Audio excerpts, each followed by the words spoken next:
spiel about the restrictions, and we are going to restrict that to 3 minutes per person and a total of 30 minutes. All right, hi everybody. We have a lot of new faces out there for board meetings, so very quick comment about Texas Open Meetings Act. The word open in open meetings means open as in transparent, not open as in free back and forth dialogue. All right, so right on. All right, so there are going to be opportunities for you to give us your opinions on stuff. That will be the extent of the ability for there is no back and forth. There is just comment period. And I don't think everyone has an agenda in front of them, so I just want to remind everyone that there are some statements in the section for non-agenda related public comments to keep us in compliance with Open Meetings Act and HR law, that any personnel concerns or individual student concerns cannot be addressed in the non-agenda related public comments. There's a note here that those types of concerns should be brought to either an administrator or the board president prior to a meeting. Okay, so having said that, I'll turn it over to Mrs. Durbin to randomly select those public comments. Carla Davis. I guess the one thing that I would just like to comment on is just the number of disenrollments that I've seen in the 6th grade level. I was just making a list of children that I know have exited the campus since the start of the year, and came up easily with 12 students who have left. And there's 12 long-term students who were strong ACA students and really were contributors in helping us reach exemplary status.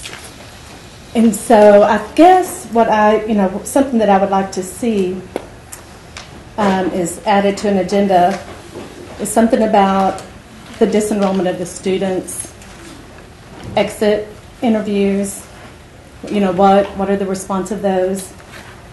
And then what kind of marketing are we doing to try to rebuild the loss of students? Because I just don't think that we have a huge waiting list at this point. Thank you. Deb, the keeper of the agenda, could we make an agenda item that for the next meeting we would like a report on? Okay, I know. Okay, I got to get my voice. Deb, would you please make a note that for the next agenda we would like an item on? Get my agenda notebook. Agenda notebook. Disenrollments. And the tally of the exit interviews. Administrators, do we have a report? Do you prepare a report for the next meeting? Thank you. And I'll talk about marketing, making our marketing and then BOD comments. Terry, are you wanting from the beginning of the year, from September, October? From the beginning of the year, this school year.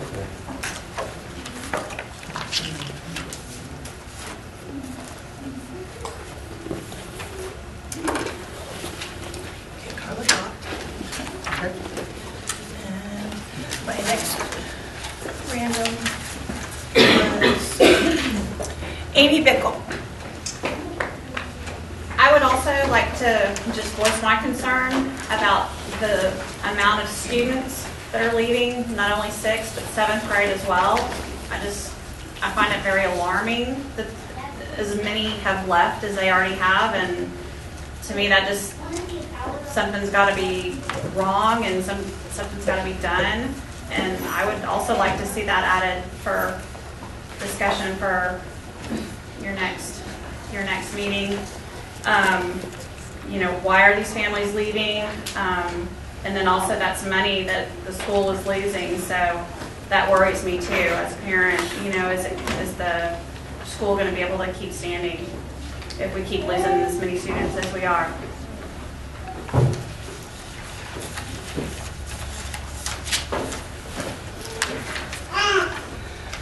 McKeon. Pass.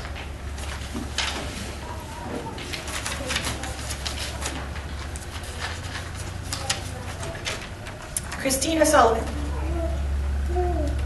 Pass.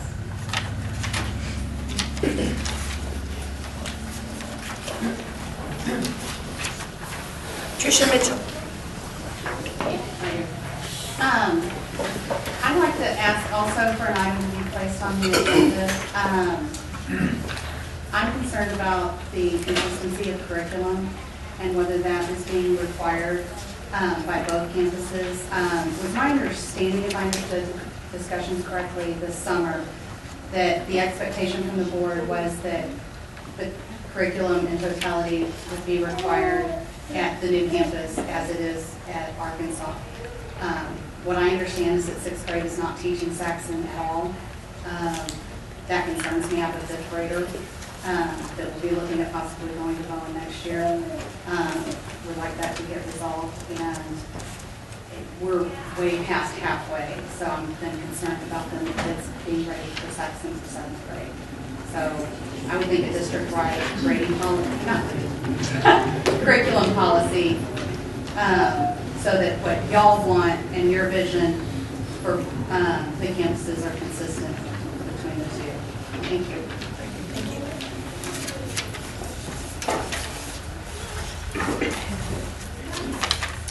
Patty Reeves. Hi, I'm Patty Reeves. I just want to say thank you first to all of you who are taking on a big purple elephant in the room, and that is our mortgage issue. And I know that you guys are working really hard on that. And I want to let you know that you've got a group of dedicated parents at the Bowen campus, and I'm sure at the Arkansas campus, that are more than willing to help out with that. I know that we sent personal emails to you guys regarding grants. Heidi Bearden has worked very hard on a big book of grants, and that's something that we would like to do and help. And we need your insight, and we need parents that have insight in that and have done that in the past. So we want you to know that you've got great parents at Bowen, and right now is a very difficult time, and it takes a lot of positivity to get us through this, because we're all in it together, both campuses. And I think that we have to refocus and get all the mud out of our eyes and see the fact that there's a possibility that we won't have a campus in 2 years. And that should scare all of us, parents and teachers and you all. And I think moving forward that is our biggest issue. And we can't do that separate. We have to do it together. We have to do it positively. We can't do it negatively. We can't finger point. We have to do it and just say what's happened in the past has happened in the past. We need to move on. Because if we don't, it's not good. And we're all going to suffer. I think we all feel that. Every single one of us in our hearts know that. And we just need to move forward with it, with grants and helping and holding hands and doing it together. And we got to pull ourselves out of this. And I think that we have enough people here that want to do that. And we just have to listen to each other and be open with each other and respectful of each other. And I think we can. Because we've got great things happening at both campuses. We did start Friends of ACA Bowen, and we did it because there needed to be a positive voice at that school. There's been way too much negativity, and that is why we did it. There's no further agenda on that except just to show the great teachers that we have, to celebrate them, to celebrate the students, and to bring some unity and some closure. That's what I'm saying. Thank you.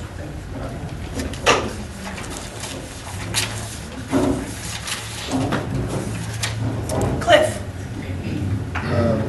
I agree that I'd like to see the numbers looked at and also compare with what was said at the beginning of the year with the budget in August as to the projected numbers and the budget that we set at that time, how we compare with that. So put that in with the investigation, I guess.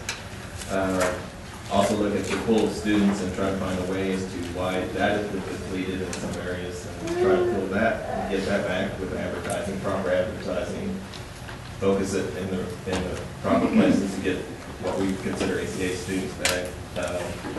Also look at libraries and try to set that up for the kids and see if we can't use some of the books that were brought in from Metro Charter and see if we can't get that as a seed to get a library started for the upper grades and lower grades. And I agree that we should celebrate the students and the families at both campuses. They're great people at both places and staff too. We're happy with the teachers that our daughter has in 7th grade, and we applaud them and have been quite happy, so is my daughter. And if we can find a way to pull everybody together, as far as negativity, look at things practically too. Don't put a blind eye to things. If there's something there that needs to be solved, then solve it. If not, then work towards a common goal for both ends. Thank you.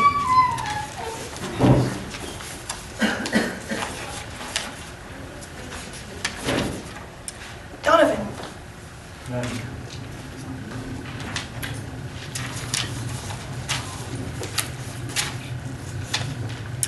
Heather Brooks. I just want to echo what Carl said about the students that are leaving. We probably look at that sooner than later. And next year we usually like that on the Bible, put that on the agenda. Who are these people that are leaving? Are they just in my estimation, the reason why most people leave ACA, the ones that I've known, are leaving because they don't keep up, or they have a hard time with the schedule or the homework, or in the past, that's why most people I've known have left. They're not leaving because they're not happy, or they have issues, or they don't like the school. And so I think we should find out who are they. Are they long-time ACA families and students? If they are, why are they leaving? I think in any corporation or business, we want to find out what you're doing right, what you're doing wrong, and you've got to see how those things. And so if something's not working for a lot of ACA families who've been here a long time, we should know what it is. And somebody brought up marketing, and I think the best marketing we have is word of mouth by parents. I mean, that's how people come here. They find out, hey, this is a great school. Here's what we're doing. Here's what our kids are doing. They're advanced. We love our teachers. I mean, those are the reasons we come here. And then if kids are leaving because they're not happy, they're telling other families, and that's not good marketing. And I hear things, from people who don't even go to school here, so the word does travel. So that's the marketing we don't want to have. So it's just, what I want to say. Thank you. Cheryl Olovio. Hi. I always do this, I write down what I want to say and then I don't want to say it, but thank y'all for being here tonight. And I was just going to kind of reiterate what Heather just said, that, there seems to be a problem that's not working. And yes, we want to be positive and we want to work towards goals like more textbooks and library needs, which I still don't completely understand why there's money in the budget not being spent for books, but I don't really know how to fix that. Only y'all can do that.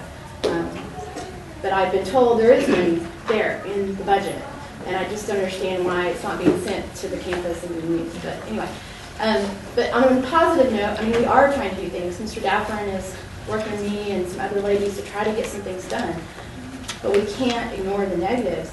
I came to ACA last year in 6th grade, and we had to work hard to catch up with these kids. But we did it because we love the teachers, we love the school, we love the atmosphere, and I do still love ACA, and I do love our teachers. Our 7th grade teachers are amazing.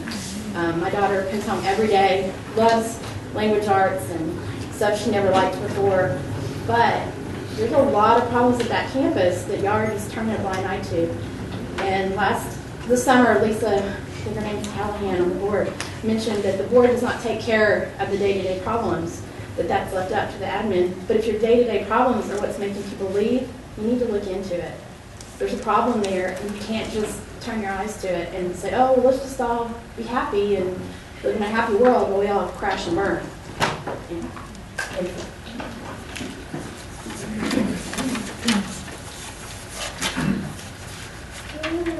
Paulette. Thank you. Yeah, I didn't write that. I've been busy the last couple of days. I just wanted to thank Mr. Daffern. I've heard that he's been doing an excellent job this week with dressing up, getting in with the kids, and I heard the kids really love it. So thanks, Mr. Daffern.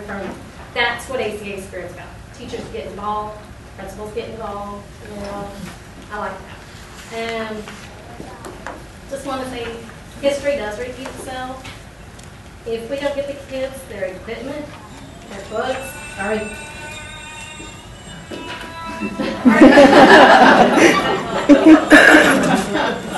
Sorry. But if y'all don't get the equipment, the books, sit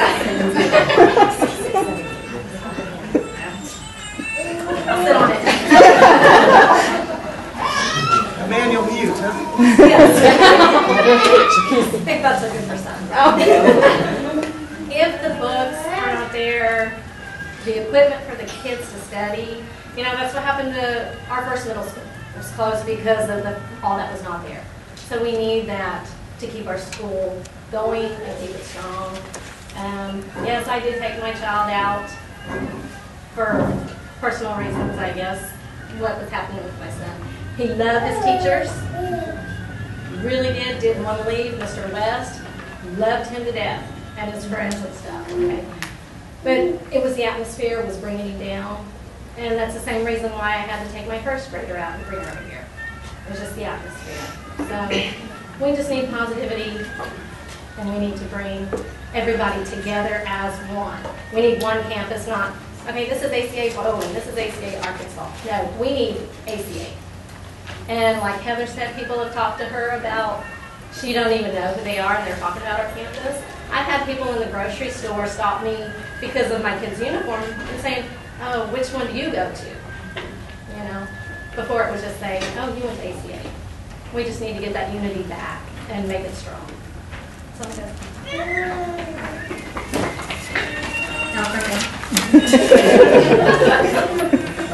Jamie Tidwell. Sorry. I would like to thank you all for the job that you do. I know it is a tough one, and to continue to do this all the time with all the difficulties that kids and future needs. As a parent, I'm deeply saddened by everything that's going on. We came to ACA because of the reputation as well. And I think what's getting overlooked are really the positive things that are happening on the Bowen campus.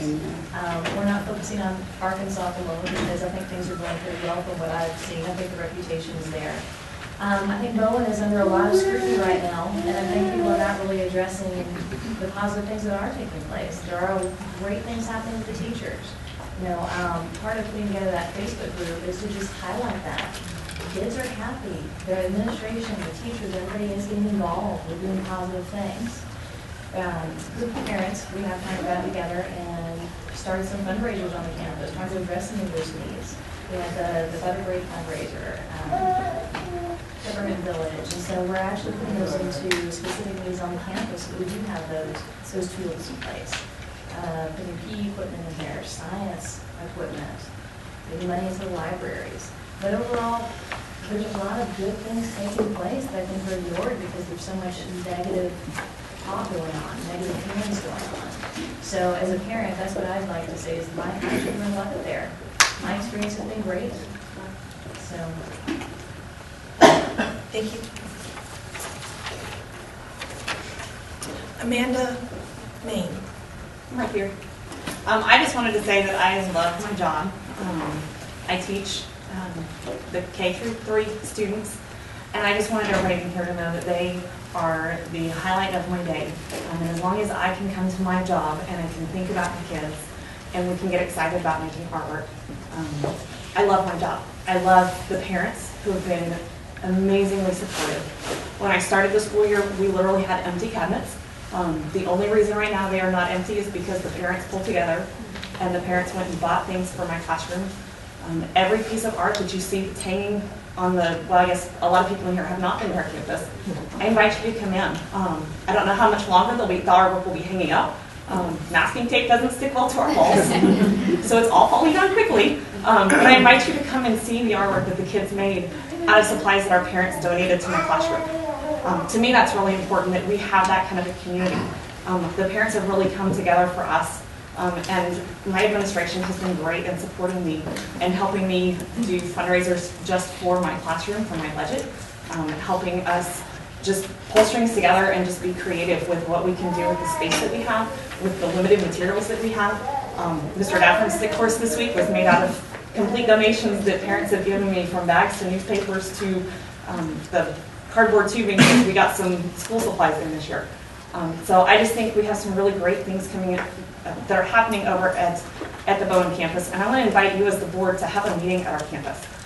I think it would be a great thing if you guys have it in our library. There's lots of space. We don't have many books on our shelves. So there's plenty of space in there. But I would invite us just to even alternate the meetings back and forth between campuses. If we're going to be a united campus, then let's share spaces. I know I was eternally grateful at the beginning of the year that the art teacher over here sent me some glue. That's the only reason I have glue in my classroom right now. So I think there are a lot of things that we can do to help bridge the two campuses. But right now, as has been stated, there are a lot of good things happening right now, and I would invite everybody in this room to come and see those things. If you're willing to come, we'd also love volunteers at lunch. I'll just say right now, we could really use a lot of parents to come in, even if it's only for one shift. We'll take you, please. Thank you. Julie Coon? Steve? There seem to be a few elephants in the room here tonight. I think we all know what a few of them are. I'd like to talk about a couple of them.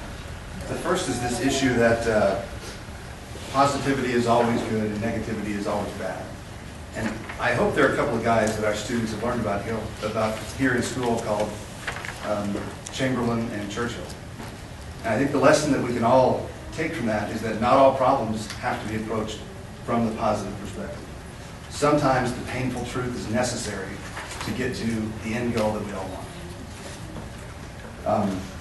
And for some reason it falls to me to say a lot of that painful truth. What I'd like to say tonight is that it doesn't appear to me that this board is chagrined or embarrassed or ashamed of their performance. We have been meandering from crisis to debacle to disaster, one after the other. And you've demonstrated that you are not fit to be governing this school. That the standards we set for our children of high and excellent performance, I think we ought to be holding ourselves to those as well. And this board has failed to meet it on many, many occasions. The other elephant in the room is that if this continues, if this leadership persists in its disastrous performance, there will be no school for these happy kids to come to. There will be no school for these excited teachers to teach at. And I implore each of you to look at your own performance and at the performance of this school under your governance, and to decide if you are each fit to continue in this seat. Because I can tell you the answer is not yes for all of you. Thank you. That's it. Okay, we made it in less than 3 minutes. As far as board comments go, someone had mentioned doing some marketing. We are working on that, and we'll hopefully have a marketing committee start to form soon. The grants and stuff are going to be a little bit further down the road, but definitely we'll need a lot of parent volunteers to help us with that when it happens. The other announcement I have to make is that Ms. Rivas is on leave, and for our bylaws, that falls to me to be the Director of Education or my designee. Took me about 30 seconds to designate Aaron Daffrin to be Acting Director of Education at the Bowen campus. Believe that when you delegate somebody a job, you also delegate them all the authority that that position has. So Mr. Daffrin has all the authority that Ms. Rivas would have until she returns from leave. And I think that's all I have. So we're ready to move to the action items. If nobody else has We anything? didn't have the committee stuff on here. Do you want committee reports? We can do committee reports next time. Or unless you get one ready. Just an update on the EDS stuff. We can't really do it next time. All right, presentation of the annual audit by Tom Hamilton.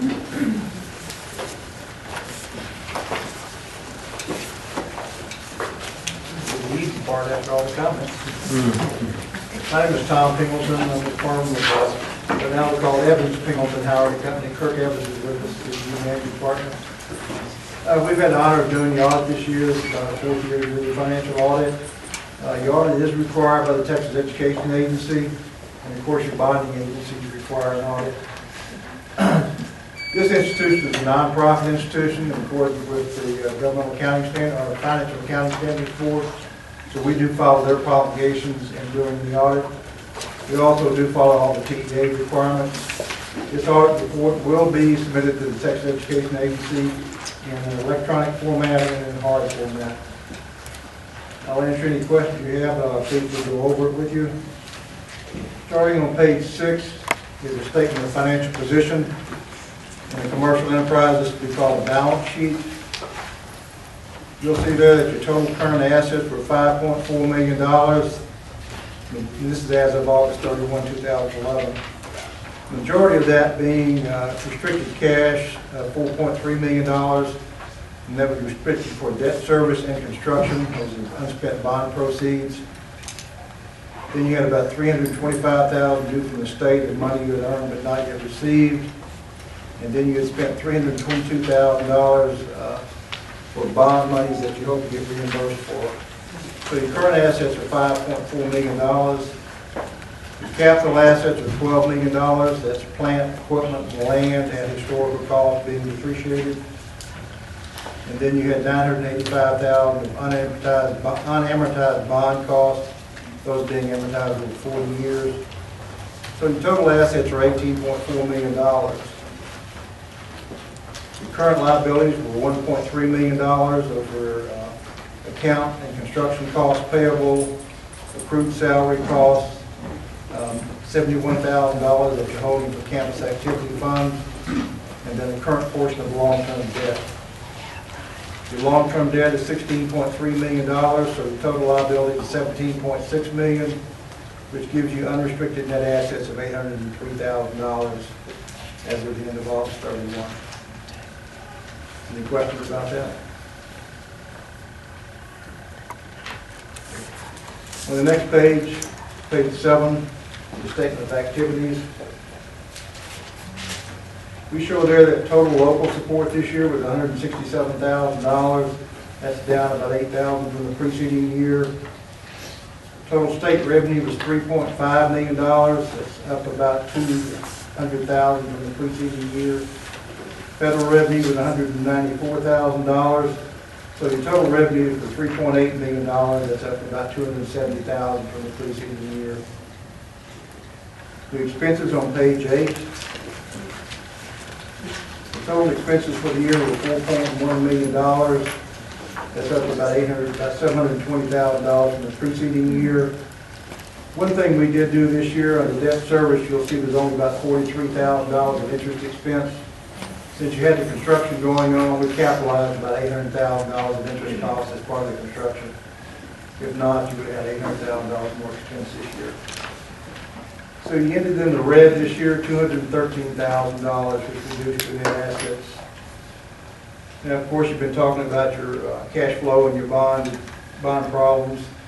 Interest expense for 2012 should be about $1.2 million, which is going to take away from the bottom line. And depreciation expense is going to be up about another $180,000. So we expect the expenses to be about $1.3 million more in 2012 than they were in 2011. Any questions about the report? We didn't find any, we look for internal control weaknesses, who's signing checks. You have vendor invoices to support all your disbursements. We look at all of that. We look at the budget comparison. TEA has a look at nepotism rules, bank depository contracts. We didn't find any problem with those. The only problem we had with the audit this year, of course, Mr. Park is gone, and then Mrs. Green left before we finished the audit. So we have some communication problems, but Misty stepped up and filled the void for us, but it took us a little longer to get the audit finished than we really planned on getting it done for you. So if you are happy with the audit, we would ask you to sign page 1 with the board certificate. get it back to us as quick as possible. As soon as we get it back, then we can submit this report to the Texas Education Agency. As you'll know, in the preceding year, we had a problem with that, but we didn't get it back. Couldn't submit the report to TA, got a little upset with it.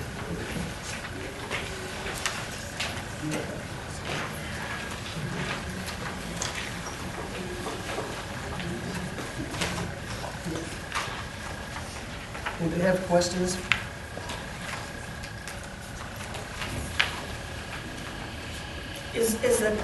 So a copy of this will be, just like this, will be submitted? Yes, ma'am. Can I show you something real quick? I've got the capo to show. Okay. And I'll get us a new one. You don't have $54 billion? There's. It's a spacing issue. We'll get that fixed.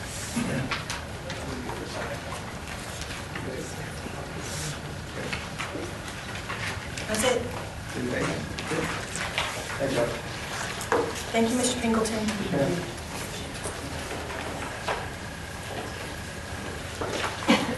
Okay, so the next item on the agenda is a discussion and vote on the annual audit. Any discussion? I entertain a motion to accept the audit, or are we still looking? We're still looking, okay.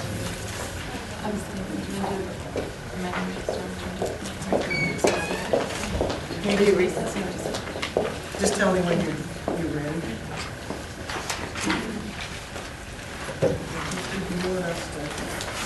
After finish voting,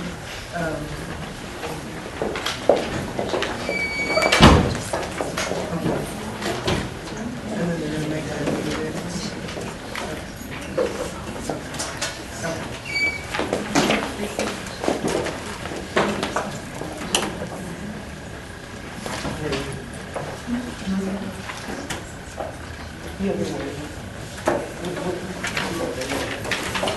Everybody needs to finish reading that.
Good.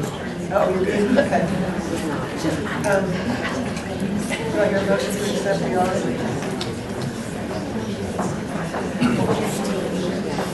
I move that we accept the 2010-2011 audit as presented by Tom Pinkleton. I second. Further board discussion? All those in favor? Anything to do? Oh, it's over there. Okay. Are you in favor? Yes. Okay. I've been doing all this. Who did these are the cards on there. It's what it is, last year's budget. Yeah, it's last year's budget. Everything. Yes. Everybody was in favor, correct?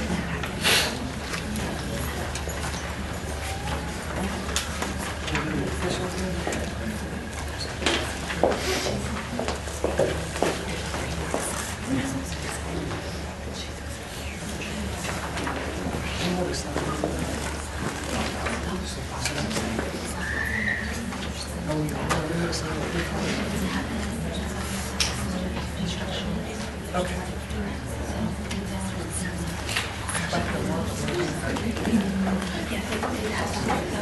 It's the generic instructional. This is So we have to sign all 20.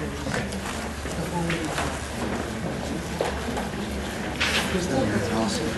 No, these are the same. We got to sign the 20.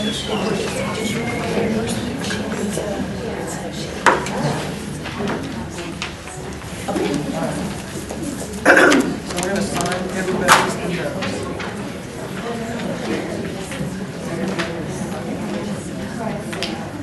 Yeah, okay.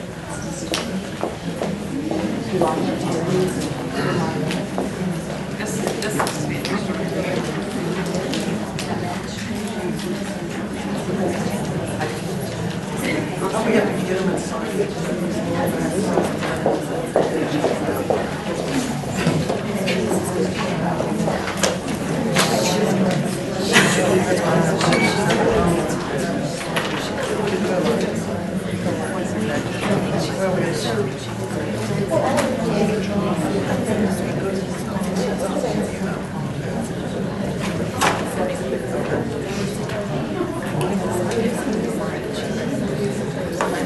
No, we lowered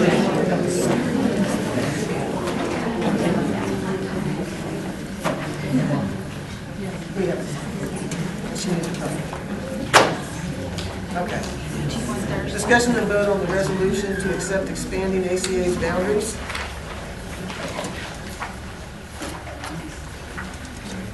Okay. Laura, you want to read this resolution? Really? Do they have a copy of it? There's one in the folder out there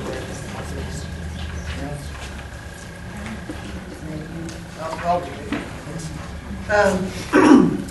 There's a resolution for authorizing Arlington Classics Academy to expand its geographical boundaries. And I realize I'm going to read it to you since there weren't enough copies, just in case you were interested. Whereas Arlington Classics Academy is currently authorized by its charter to serve students in the counties of Tarrant, Dallas, and Johnson, and whereas the Texas Education Agency currently recognizes the ACA may accept students from the public school districts within those counties, such districts include all traditional public schools and open enrollment charter schools recognized by the Texas Education Agency in Dallas, Tarrant, and Johnson counties, and whereas ACA desires to expand its boundaries, geographic boundaries to include counties adjacent to the counties presently authorized by ACA's charter, and whereas on March 22nd, 2011, the Board of Directors of Arlington Classics Academy approved a motion to expand its geographic boundaries to include the following counties: Bosque, Collin, Cook, Denton, Ellis, Erath, Grayson, Hill, Hood, Jack, Kaufman, Montague, Navarro, Palo Pinto, Parker, Rockwall, and Somerville. I feel like a weather person. Cyclonic action. Yeah, cyclonic action in the following counties are under middle. Now before it be resolved that ACA shall petition the Texas Education Agency to amend the Arlington Classics Academy charter by expanding ACA's geographic boundaries to include the following counties in the state of Texas. I'm not going to say them all again, but they're included in Exhibit A. Be it further resolved that the charter amendment for the expansion of ACA's geographic boundaries shall become effective July 1st, 2012. On the 12th day of January 2012, the Board of Directors of Arlington Classics Academy may pass this resolution. The names of the directors and voters report. Speed reading. I'm going to go for that advertising job next. Board discussion. So, what was the help that you wanted from a parent group? From parents, Was to we're going to need help stuffing envelopes, right? Copying, stuffing. Probably, because I think there's 136 districts that have to be sent a letter and informed of our intent. Yeah, well, it'll probably be a matter of running off a bunch of labels to stick on the little green cards and on the envelope. And we already have one volunteer. Ian's all ready to go. where you guys? He's there. Sunglasses. So there you go. I'm just concerned that we're mid-January, this has to be submitted to TEA by February 1st. Yeah, it's going to take a very quick concerted effort.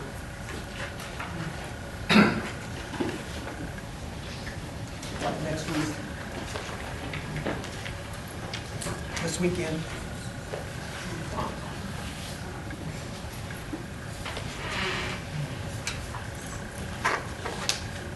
Or do you need, what address were you going to use for the labels? Why are you assuming I'm doing this? I was going to use our central, Oh, because I can reproduce those. So so I can contribute the labels. Okay. They don't have to be fancy. And you know, I still have a jillion envelopes. And we got a copy of the letter, correct? I have the form letter, I've got to retype it and we'll have to merge districts into it, but that's not a big deal.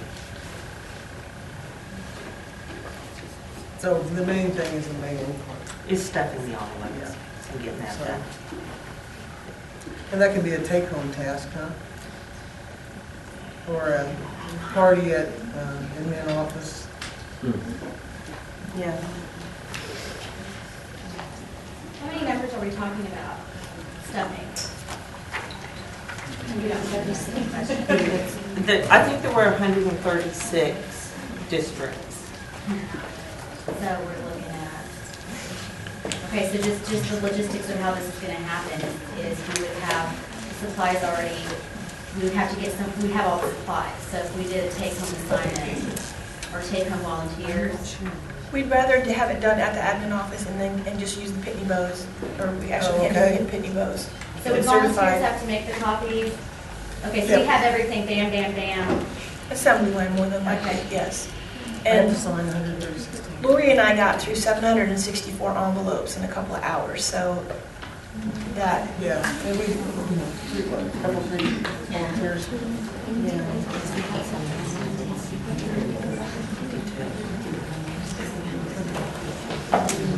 So, couple, three detail-oriented people. Because you're gonna have to write labels. To make sure we get it all. Okay, so we want to take, ours.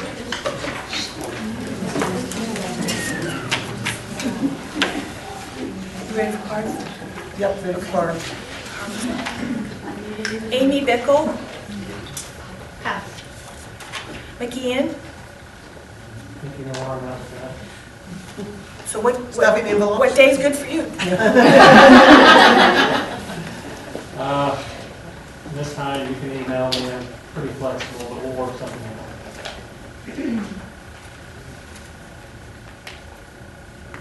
And I can bring you whatever you need as far as the labels, the envelopes. Okay? Yeah. Christina Sullivan? Tricia Miller? Mitchell? Mondays are good for me to turn them There's no answer. Patty? If you could let us know the dates that all the materials are ready to go, then I will email out and use our Facebook page to see what type of volunteers we can get for you and try to get it done sooner than later. The more help, faster it goes. Yep. Cliff? Pass.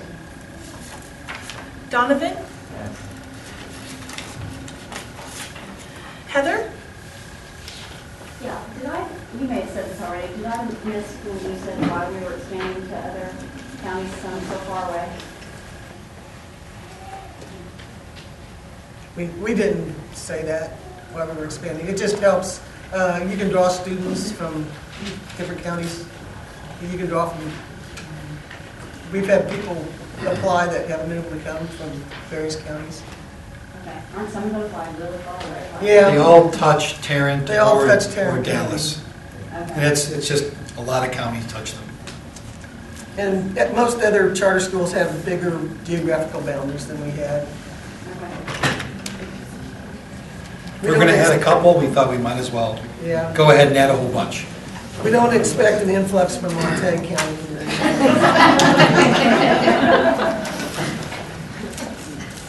Jody? Okay. Miss Geary? Stacy Moore?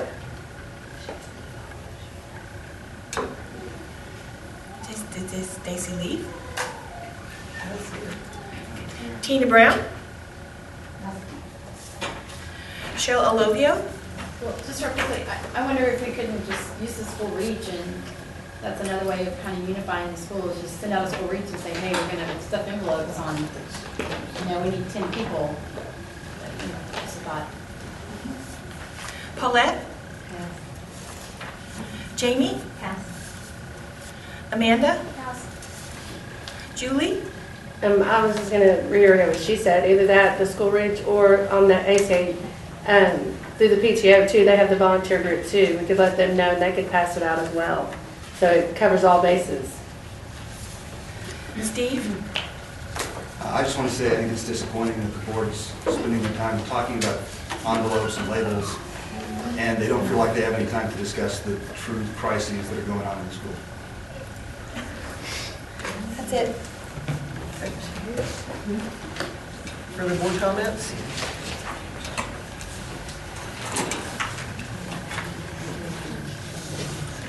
I move that we accept the resolution to expand ACA's geographical boundaries.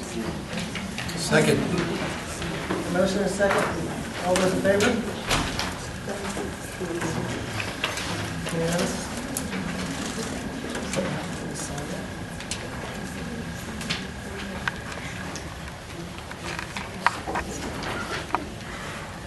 Discussion on the Parker uniform contract. Right now, we are under contract with Parker until 2014, but every year we have the option to add or subtract from what we use as uniforms from them.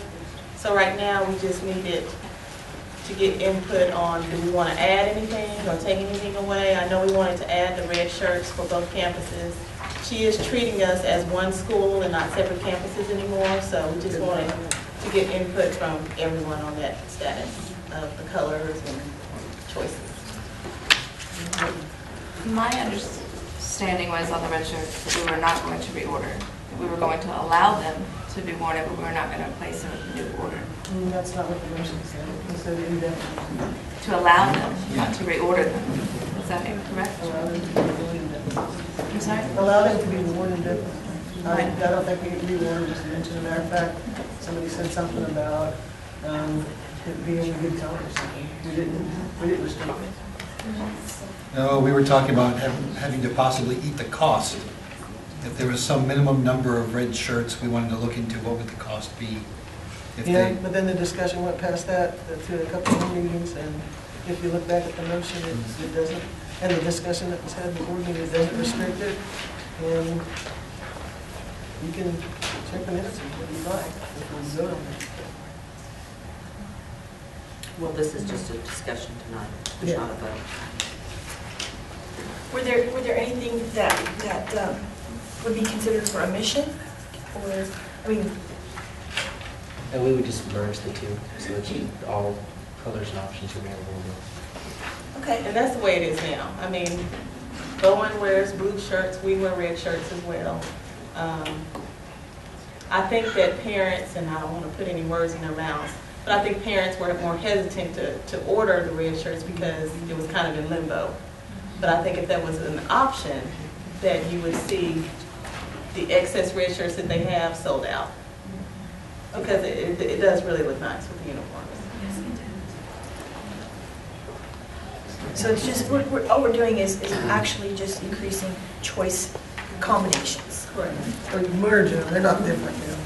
You're making them all the same across Right, the district. because they were different before. Yeah, We had two and I know it's separate kind of confusing. See, that's why I'm recalling that conversation that Terry was that we were saying that we would have to purchase what was left of those red shirts, and that's when we said that we would allow them indefinitely. What we are already under contract for.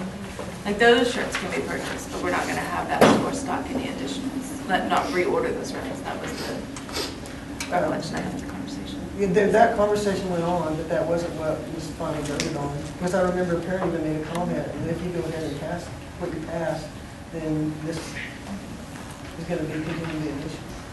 And the comment that she made was, why can't we just wait and see how many red shirts there are still there? Because she thought it might be acceptable. We can check the minutes. Yeah. That's definitely how I would recall. Just from a policy thing, because the uniform policy is not going to be February, but it's probably going to be coming up in March. And we went from a very obtuse policy to a more detailed policy. So whatever it ends up being, I'm going to pull it right off of whatever you use. And that's going to be the specifics of your policy where it lists off, specific items. Right, because that's how it was originally, and we talked about going more, not being enemy vaccine, being nitpicky about it. So I'm just letting you know that, that is coming up. It's not February, it'll be March, but, if you, whatever you okay, that will be in policy for the most part. Probably. Can I just ask a question? When do you have to have a contract signed by? I believe February. Like the first step? So maybe we want to move the policy forward, perhaps a little bit sooner. Time to order. Yeah, because they have to order materials. Well, as I said, I have been holding off the policy, but I'm like, we can't hold off the policy and. So, can't we adopt the contract and then we do the policy often? Yes, we can do it that way. But it does just let you know they're going to go together, okay? Mhm. So that's what I'm just pointing out to y'all. So I guess I don't see the problem with it being March. It's up to you guys. Because one's going to drive the other one. But I have something already written up based on earlier stuff. I would just update it based on whatever it is you go for the contract. Okay. But this contract is not changing the stuff available, right? The options will all still be there. Right, Okay. nothing will change there. Okay.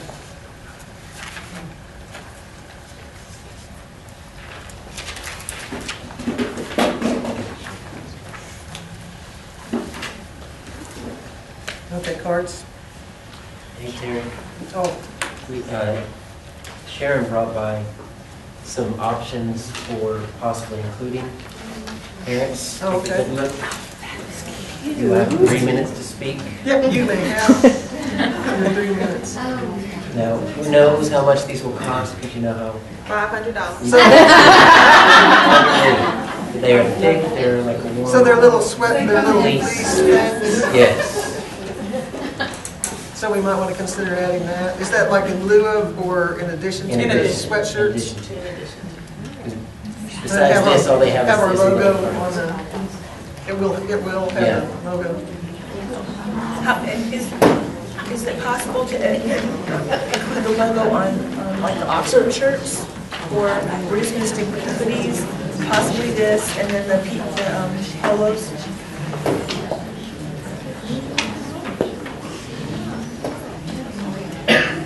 I don't know if they do the logo on the Oxfords. I know that on the polos they do. Yeah. I can ask about that. I mean, it's just, it's so low priority. I was just curious. So do you got anything else in your bag here? That's it. Tonight, but. We want to pass those around? Would you like to feel it? Yeah. I think the parents would probably like the Parents? If their hands are clean. Yeah, if their hands are clean, they can cover it. $89 each, I'm sure. I love that. They still.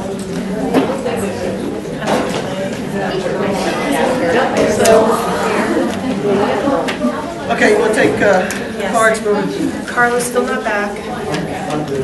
Amy? I think the kids like the choices and the colors, and I think whatever you want to do for uniforms is fine as long as it's consistent across both campuses. Because I think the bigger picture is just having an equality between the two. I don't like having, one thing at one school and one thing in a different school, and that doesn't even apply to uniforms. That's just in everything, and I think that's kind of a bigger issue too. But whatever on that. But I think having the choices for the uniforms is nice. McGeehan? Christina? Yeah, I agree. They need to be consistent. And then that way, it gets confused and, oh, you can't wear this or you can't wear that. So, and I think the lower grades should have the little jumpers. They're cute. But I don't think the upper grades like them too much. Just FYI. Tricia? Yeah, I agree with consistency. I'm really glad to hear that Parker's considering this vote. That's a good thing. My recollection in that board meeting was the same as everybody except Terry's.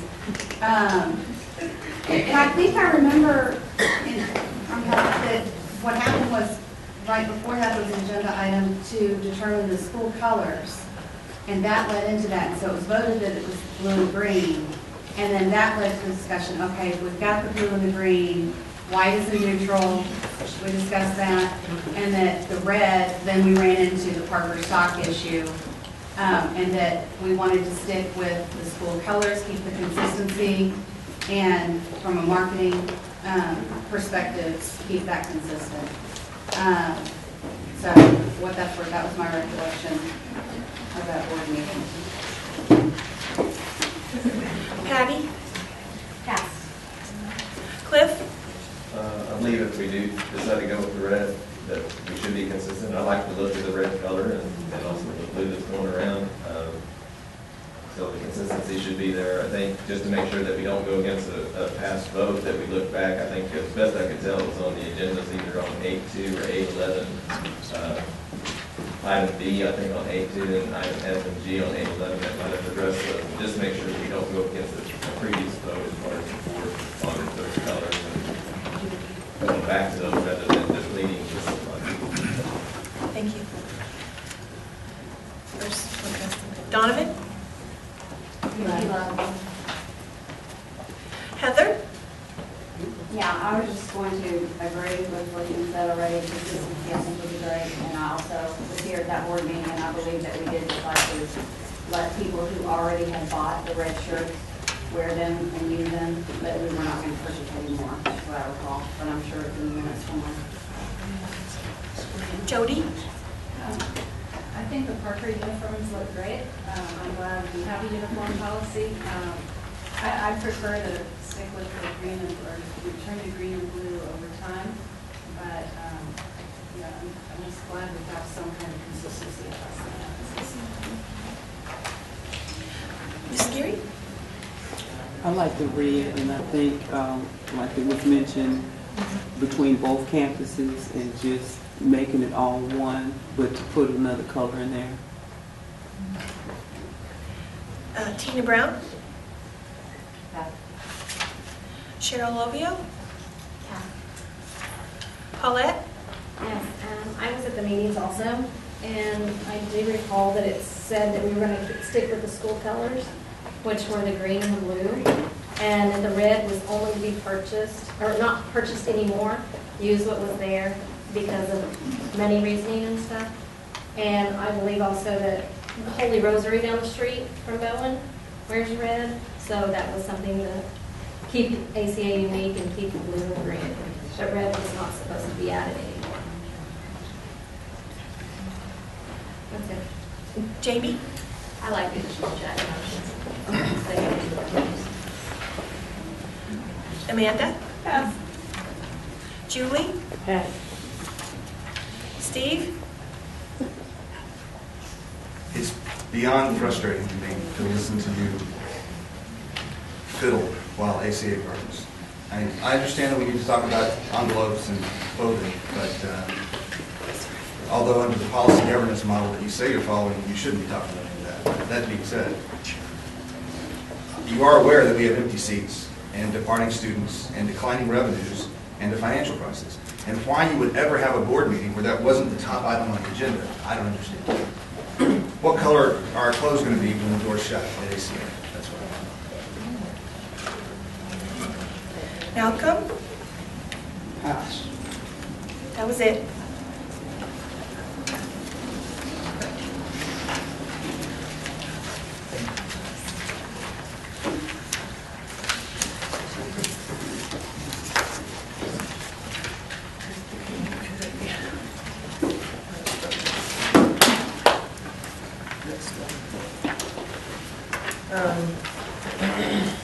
Next item on the agenda is a discussion of a district grading policy,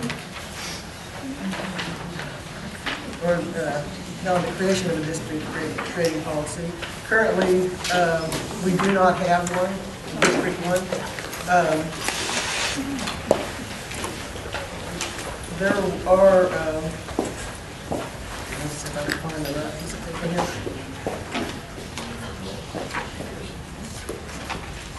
I sent you all out a bunch of stuff on a practice. I'm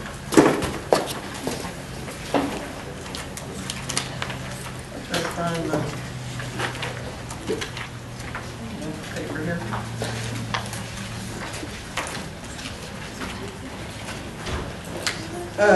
There is a question about a practice of minimum, would ACA consider a minimum score or a minimum grading policy?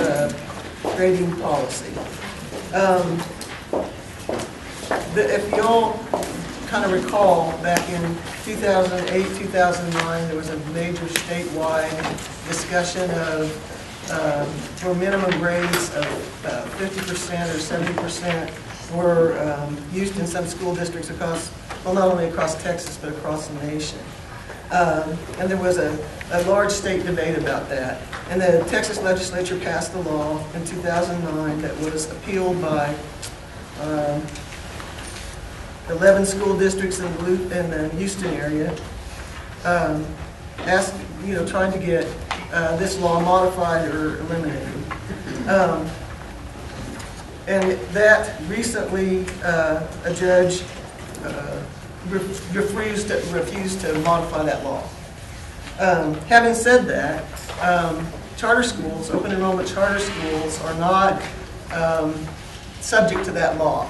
It's a Section 28, it's Texas TEC Code, Section 28, and open enrollment charter schools are not subject to that particular statute. We have verified this through an attorney for the Texas Charter School Association. But having said that, and remembering the debate quite well, and being myself torn at the time between, at first glance you think, when I first heard that, I heard that several school districts were giving 50% on people that didn't even turn in their stuff. And you make that, why would you do that? That doesn't seem right at all. But then after I read the paper, read Newsweek, New York Times, Times Magazine, and other places where arguments related to this issue were discussed, you kind of come up with there were both sides of the issue that I could, kind of identify with. So what I wanted to do tonight is start talking about the pros and cons of that approach to grading. And I think my first major thing is that, does that really fit ACA? And if it doesn't, then how do we address some of the cons of not doing it that way without having that grading policy? So I'd like to just have a very open but professional discussion where we each respect each other's views. And I would just like to hear people's pros and cons to this particular issue. From what, I guess I got my little pros and cons. But I'm particularly interested in hearing from educators. One of the cons that a Texas AFT group contended that minimum grade policies promote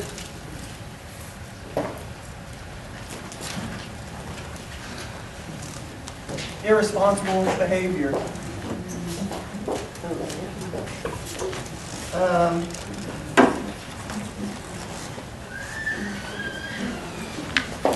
But on the pro side, it's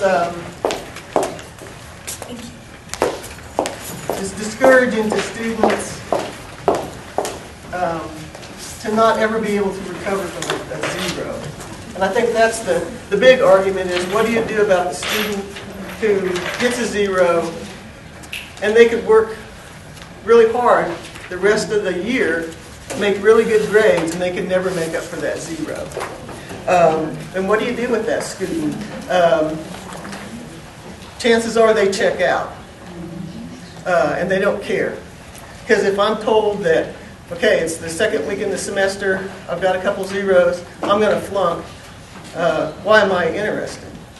And I think this hasn't been an issue for ACA in the past because ACA has been in elementary school. And this is just my philosophy. I could be way off on this.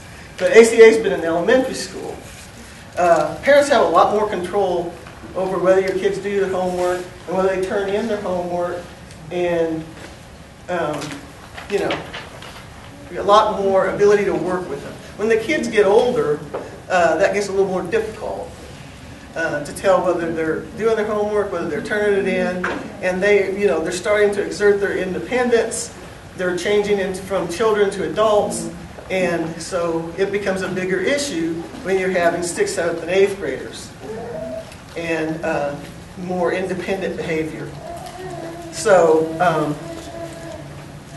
so how do we balance the? I guess I see two. And I'm not going to talk too long on this before I let other people talk, but I see two groups of children. And if I were a teacher, I'd want to treat them very differently. I see a child who's working really hard, and 40, 30 is the best they can do, and they're really trying. That's all they can do. Maybe the home situation isn't helping them. Maybe they just can't do better than that. And so, or maybe they get sick once and don't turn in a grade. Maybe mom and dad thinks it's more important to go to soccer than it is to turn in one homework assignment. One homework assignment, I have a soccer tournament and I don't get turned in. And I flunk the rest of the semester because of that? Okay. That to me is hard to justify. And I want to help that kid. One assignment is one thing. As a teacher, I want to help that kid. I don't want that kid checking out and saying, well, if I'm going to flunk, I'm just going to go play soccer. I don't care. On the other hand, you have a kid who really doesn't care. They just assume not do the work. Hey, I'm not going to do the work. I can get a 50. I could less be bothered less. Mom and Dad, I'll just tell them, I forgot. Turn it in. I didn't do it. I'd just rather flunk, not do anything. There's no effort at all. We very much want to treat that kid differently. So, how do you balance the two with a policy? Or do you want to balance the two with a policy? Educators, board members, pros and cons? Well, I stand on the side of, I think that we should allow kids to, they get what they earn. If they don't turn in something, they get a 0. And in the case of ACA with homework, it's worth 10% in most subjects, so even if they missed half of the assignments, it's only going to be 5 percentage points from their total grade. So the 10% is worth 10%. In homework assignments only 10% of the grade. Correct. What if you bomb a test? If you bomb a test, the teachers work with you. We have some teachers that will allow you to earn some points back if you make a 50 or a 40. The highest you can make is a 70 on it, but you get an opportunity to review the material that you missed, make corrections so that you're able to learn from the mistakes that you made and be able to better grasp and master the concept. There are different teachers that do different things and different grade levels that do different things. So it's kind of, right now it's kind of whatever the teacher, it's teacher dependent, what the teacher wants to do. And I think it's important because different subjects call for different things. And we're not like a college. We don't have just 5 grades. So if you bomb something, you're not going to just flunk the course. I mean, we have some subjects that have 30 grades, so. So is the weighted, the 10% homework and, I don't know, 40% classwork, 50% the test? Is that across your school? Except for English language arts. But again, I mean, even with like writing, I mean, composition, they have composition grade, a handwriting grade, a spelling grade. There are so many grades in there that even if you didn't do well on something, you have 30 or 40 grades that are offsetting that bad grade. And it's a learning experience. Yeah, and that's for the elementary kids. Right. So this works well for elementary. So is that why this has never been an issue? It works well for me. We don't have high retention, retention rates, so it's not like we're just, kids are flunking out of school here.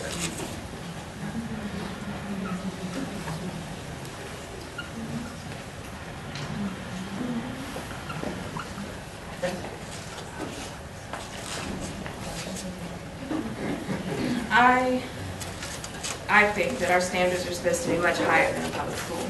So I know we are a public school, but a traditional public school. This is not even okay to me that we're considering a minimum grading. I think you're taking power away from the teachers. They know best. That student that's constantly doing no work. Teacher determined things. I can't on any level be okay with the minimum grading. I think it's not what I want for my kids, and it's not what I want for anybody else's kids.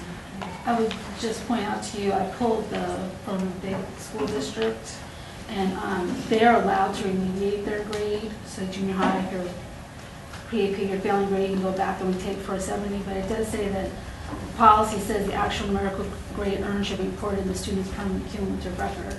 So if you were to score 68, it's only scored a 68. I agree. I mean, just as the code is written, I don't see why it should be any differently for our school. That it gives the power to the teachers to decide, and it makes it puts them in a much, that's an uncomfortable situation for a teacher that has an issue with that, and you're telling them that they have to do this or they have to do that in a grade. It's the child's responsibility. We are supposed to be teaching them to be responsible. Actually, in policy, I wrote a few notes. So keep it kind of up here on policy, okay, across your district, because you have more than one school. And we have nothing that says that they both have to do it the same way.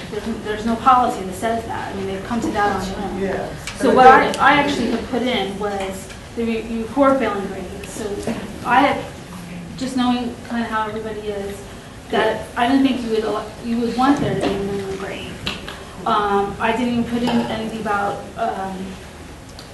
remediation of grade, just knowing that you have sometimes a large number of grades to give. I mean, I had put in the policy things such as stating the progress report time, every 6 weeks. What is academic dishonesty, which would also be something to talk about on grading, because I know at Arlington it's harsh, and we don't really have something that specifically says if you were caught cheating what the situation is. The recorded failing grade, and that what the grading system is. And I pulled it off of your student handbook with a 90-10 for the A, 80-90 for the A, and for the B. And I put in the breakdown, but I need to go talk to your staff a little bit more to that, and also the citizenship grade. So for you guys, it was more when it came up on, when I sent that email back, it's like, do you want there to be, and that's what I really didn't know. I didn't think so, but before I wrote these were notes I just wrote up to start it off. I thought, I just want to make sure that I was on the same page as you all probably were, there would be no way that you would even want that.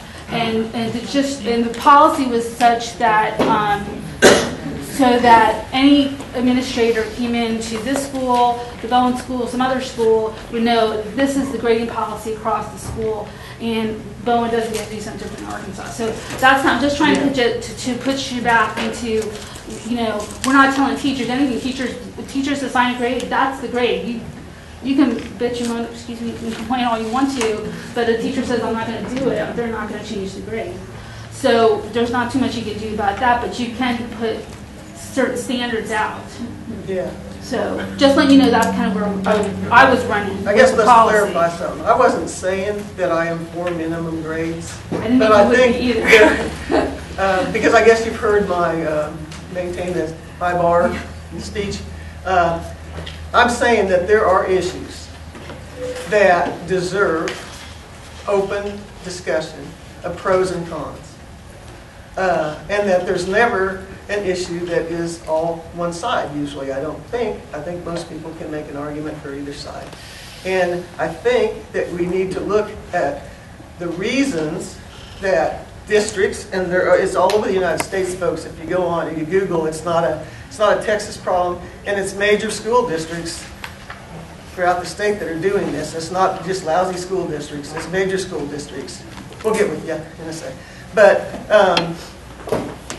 so to make it clear, I'm not necessarily for minimum grading. What I am for is looking at the pros and the cons and figuring out a way to mitigate the concerns of the things that cause people and educators, these are educators that are doing this, to want to develop these policies. Let's figure out a way to address those concerns that may not necessarily involve minimum grades. It may not involve that. I think Keyless talked about some things that they're already doing that help alleviate that situation. You let the teacher handle it. You let them retake tests. You let them do, I could think, extra credit. If you have a kid that's willing to do extra credit, that way the kid that's really working and is willing to work is able to bring their grade up. If you're just slacking, and I'm probably shot for saying this, but if you're just slacking and you're getting zeros, we want you to not be here. We want you to be retained. We want you to not want to be an ACA. So I think you give the kid who's working hard an opportunity, and you have a policy that takes care of that kid that's slacking and makes them want to go back to someplace else where they can get a 50. That's my personal opinion, but I want to hear all sides of the argument, because by no way do I consider myself an expert or having spent 20 hours researching this topic and knowing every facet of it. So as a board member, I'd like to hear both sides of the issue. Can I share my thoughts? Sure. In one note, Joanna, as you're starting policy, it might behoove us to say that the teacher's grading policy needs to be stated and available to the parents. It does. In my notes, I do have that. Okay. And like I said, I'm trying to keep the board up here, knowing that when the EDS comes in, you guys are probably going to have to write up something more specific. So that's kind of where, right, I did state that actually in the policy. Because some teachers will take late work no more than 2 days late. Some teachers will take it all the way up to the end of the grading period. And as long as parents know that, then they know what they're dealing with. And I would say even at your guys' level, not so much the board's level, and I'm just bringing this up from personal experience at a larger school district. You know, you guys have done 50, 40, 10. And I think that's like across the board pretty much. We'd have to specify if we want to have that to be part of policy, because like at a big school district, the teachers can do whatever they want. You know, some classes are 90% of it is quizzes and tests, and some classes it's 50% of it is a test.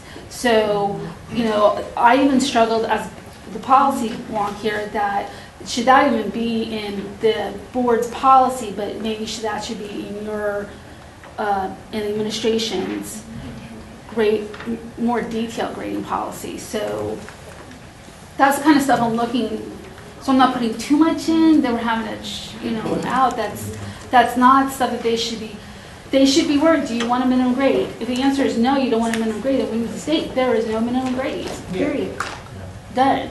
Yeah, even though it's legal, just because it's legal and we can do it doesn't mean we want to. And you guys need to state, are you going to allow them to remediate grades? If you think it's okay, you don't have to, then you need to state no remediation grades is allowed.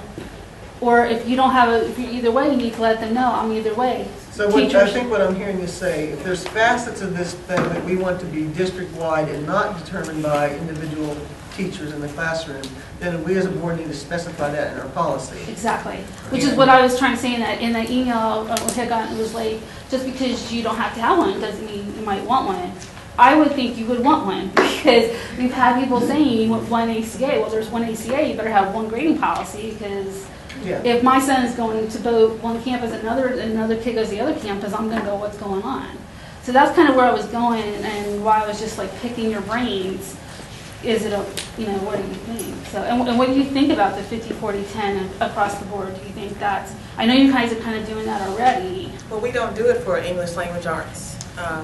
For reading and writing, it's broken up differently. So we would have to separate, because I like specify, I put language arts in it, because I had talked to Carolyn about a little bit of the software issue. I had math, history, social studies, science, And then I even stated in here, because nowhere do we say whether we give a numerical grade. Like, so the larger schools, like junior high and high school, you can give a grade point average, right? That's high school, mostly grade point average, but like, are we going to do numerical grades, pass, fail? Does kindergarten do 1, 2, 3, 4? You know, I don't know. And is that something that the board, that we need to have cross the, you know, the spec, as a district policy, that kindergarten gets a grade? We do numerical for kindergarten, Okay. because they made it more consistent for those to interpret how they did for first grade, moving on to first grade. That makes sense. So we're all speaking the same language. So do you think that should be district-wide, just so that whoever, just thinking there's maybe another school in the future? We just need to be consistent, and I Okay. think we're. Maybe we could do something to where the district policy saying something to the effect of the district will have a uniform grading policy with weights and percentages across all schools, just so if we need to tweak something, we don't have to Come back up heaven and here. earth. Exactly. I mean, Yeah. And that would be at the discretion of the EDS and it's uniform, but we don't get into the nitty-gritty. I think a lot of discretion will remain with the teachers too. I mean, I think that. But specifically like the weights. Yeah, I don't know that we as a board want to get into that. Yeah. I think we need to decide what aspects of the policy, and then something general like you just said, district-wide, and then keep a lot of the particulars determined by the teacher, as long as that's communicated to the parents and it's fair. And I take it, as directors, you would know what all your teachers were doing. And if it was totally, you know, unacceptable to you for some reason, then that would be changed at that level, and it wouldn't necessarily want to involve the board in those type of. Because just trying to get the layer out, you know, so you have just generalities for you guys and more specifics for you, and that's what I was trying to pull off. And I did write grades should be issued the same manner across the ACA system, and I can tweak the language a little bit with you guys. And then, and I said I didn't know, because when my kid was in school, it was 1, 2, 3, 4 for kindergarten. So, I mean, I can state number grades shall be issued on all subjects, or just state it just like that. And then the only other thing I had was about citizenship grades. And we would want that, I would think, to be the same across the way. And I would just get back to you. I'm probably just trying to talk to you guys this weekend and go, are you okay with my language that I have on this? So I'm just,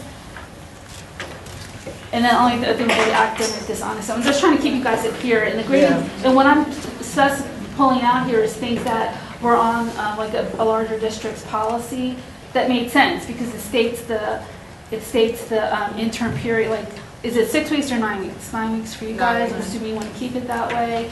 When do you do progress reports? You know, what are you going to do about academic dishonesty? So that's across, because one person can go, fuck, you know, you don't know. You just want to say, you know, cheating will not be allowed. You get a 0 for that.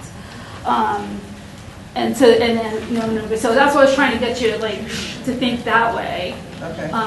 So we just need, so far, we need, whether or not we want a minimum grading policy, we need to, we, in our policy. Do you want minimum grades? Yes or no? Yeah, let's go around start down to the board and answer 2 questions. One, do you think we need a district policy? And 2, do you want to entertain the idea of minimum grades? I'm going to take a note. No, we're going to go around, we're going to allow people to talk. And then start down there with Lisa. I think we want to have a district policy for the purpose of consistency. And I don't like the idea of moving. Same. Oh, same. Same. Same. All right, and I'm not for minimum grades. I did some quick calculations. If somebody has 15 assignments and they get a 0, they need to average 75 on the next 14 to pass. That's not knocking it out of the park. Now, if they only have 5 total assignments, then they got to knock it out of the park. Yeah, but I'm leaving it up to the teacher if they allow them to make makeup work and they have it be a 70. Right. As far as the policy goes, I'm okay with district policy, but I want it to be driven by the needs of consistency building to the middle school and to the specifications of the people that are doing the work. In other words, you want to heavy on teachers and. I want to hear what they think it should be. I don't want us to draw it up. Draw it up, yeah, absolutely. District policy, no minimum grade. Okay. In regards to the number of grades per week, the general rule of thumb, teachers try to take at least 2 grades per week per subject. When I was a teacher, I would take 1 or 2 daily, just because I didn't want, just 5 or 6 grades going back. So within a 9-week grading period, you're looking at least 18, 25 grades. So. And that's true through the 7th and 8th grade too, since they take it. Yeah. Okay. In regards to the minimum grading policy, it probably looked good to a lot of larger districts that were doing that because it artificially inflated their rates, their graduation rates. It kept their dropout rate down. Sure. It's kind of hard to pass the smell test in a regular public school, but when you bring in the fact that we're an advanced academic institution, it probably is not going to work. Yeah, we want to behave more like a private school. And yeah. Okay. Cards.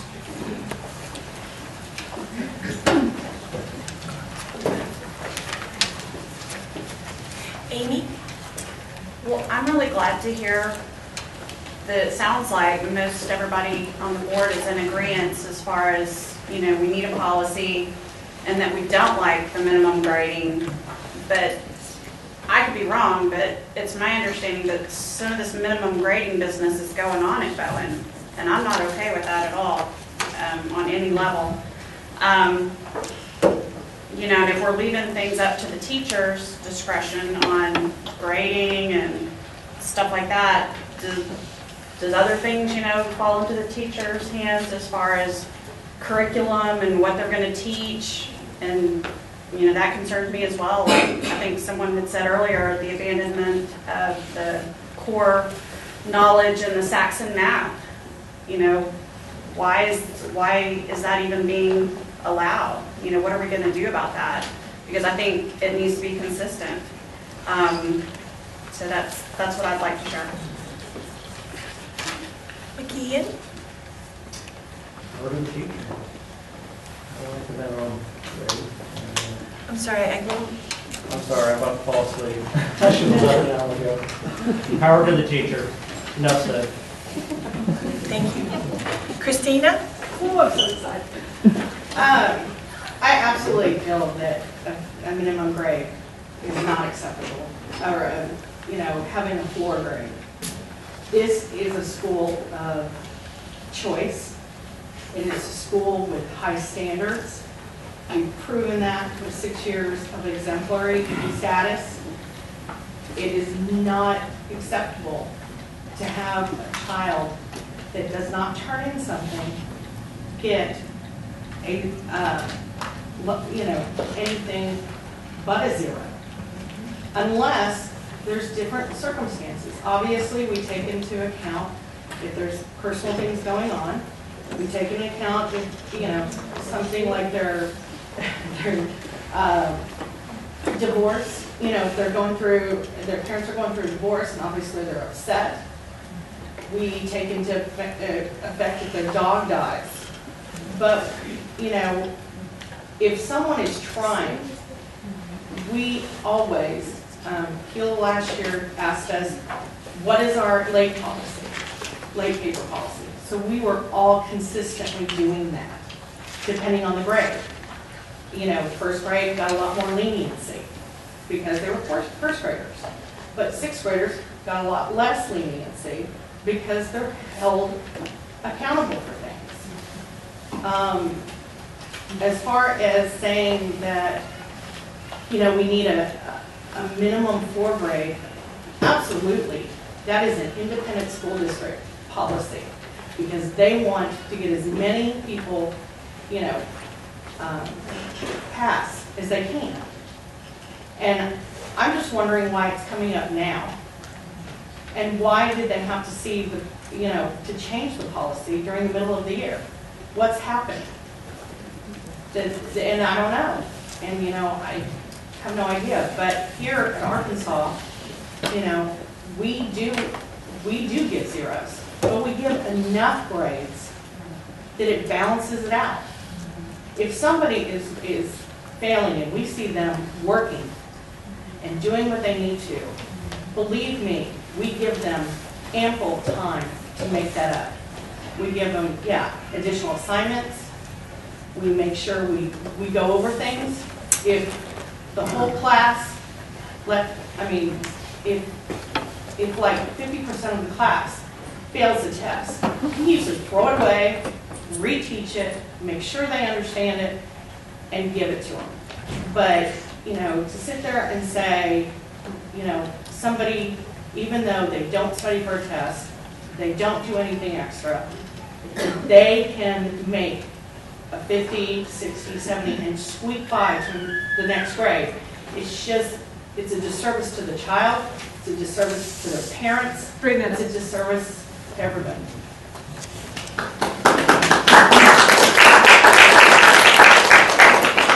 Tricia? Yeah, I agree with everything that's being said. I'm very glad that I think this is a topic that we seem to all be very much in agreement with.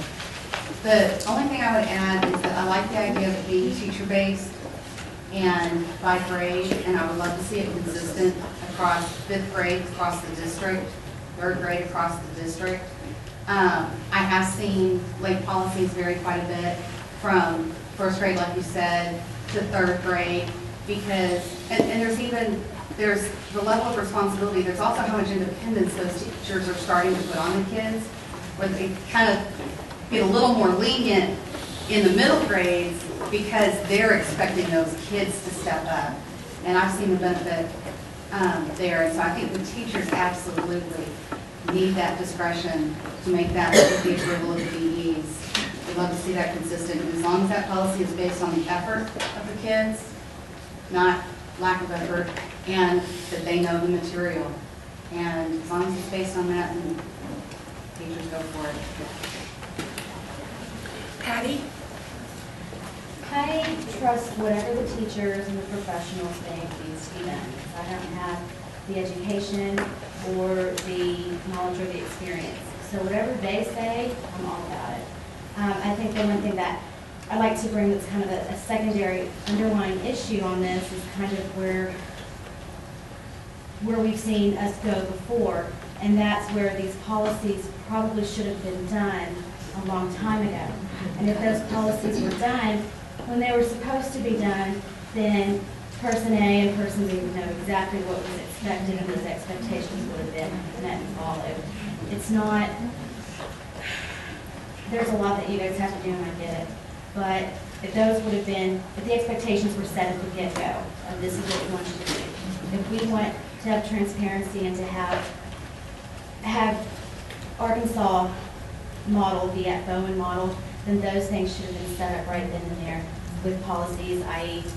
organizations and field trips and absences and grading policy. And so I think that where a lot of people have perceived failure of a campus is because those things aren't set up. So in a positive note, great, we're talking about it now and we're getting it settled now. But I think that's why we're having these conversations. It wasn't set up at the beginning. Thank you. Cliff?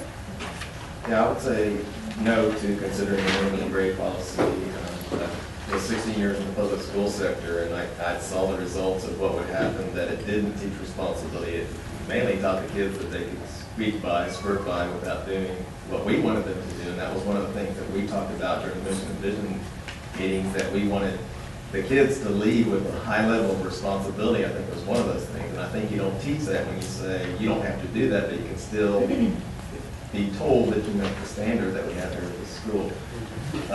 They do learn quickly. They're that smart to do that, even though they may not want to put the effort into doing the assignment.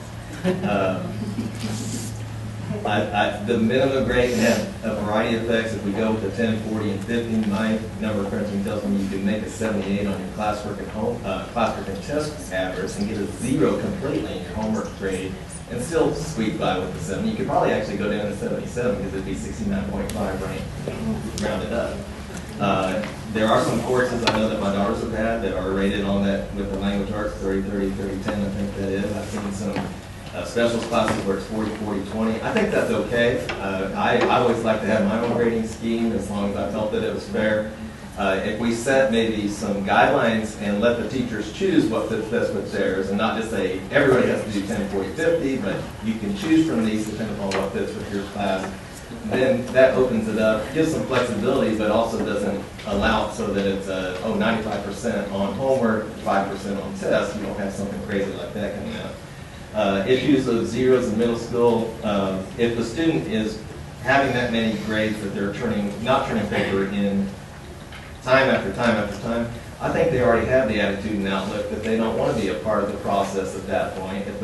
And if they've been contacted by the parents, why are they still not doing that? And if they're not, they're breaking one of the agreements that they have with the school that they fill out with the enrollment packets, that the initial, and the parents do too, that they will be involved. The parents will make sure that the kids are doing it. Even if we go up to 12th grade, we still need to have that involvement. If we are still able to have that control with our daughters because we set the foundation of what we expected and they know what it is. Yes, they're trying to exert some independence, but we still have our field. We haven't let the, they haven't let the apron strings go completely. We still have that control. It's got to stay there. You can't ever let go of that. And with that, I guess if they are breaking the policy, then do we really want kids who are there for the wrong reasons? What are they going to bring to school if they're not going to work? And if they're not going to be academically minded, they're going to be affecting the classroom atmosphere, and they're going to cause the people who are on board with the academic process, it's going to bring them down as far as what they're getting. Heather? Yeah, I'm back here. I just have also the enrollment packet, the application packet, where it lists under the parent agreements that we all understand that AC is a school of choice.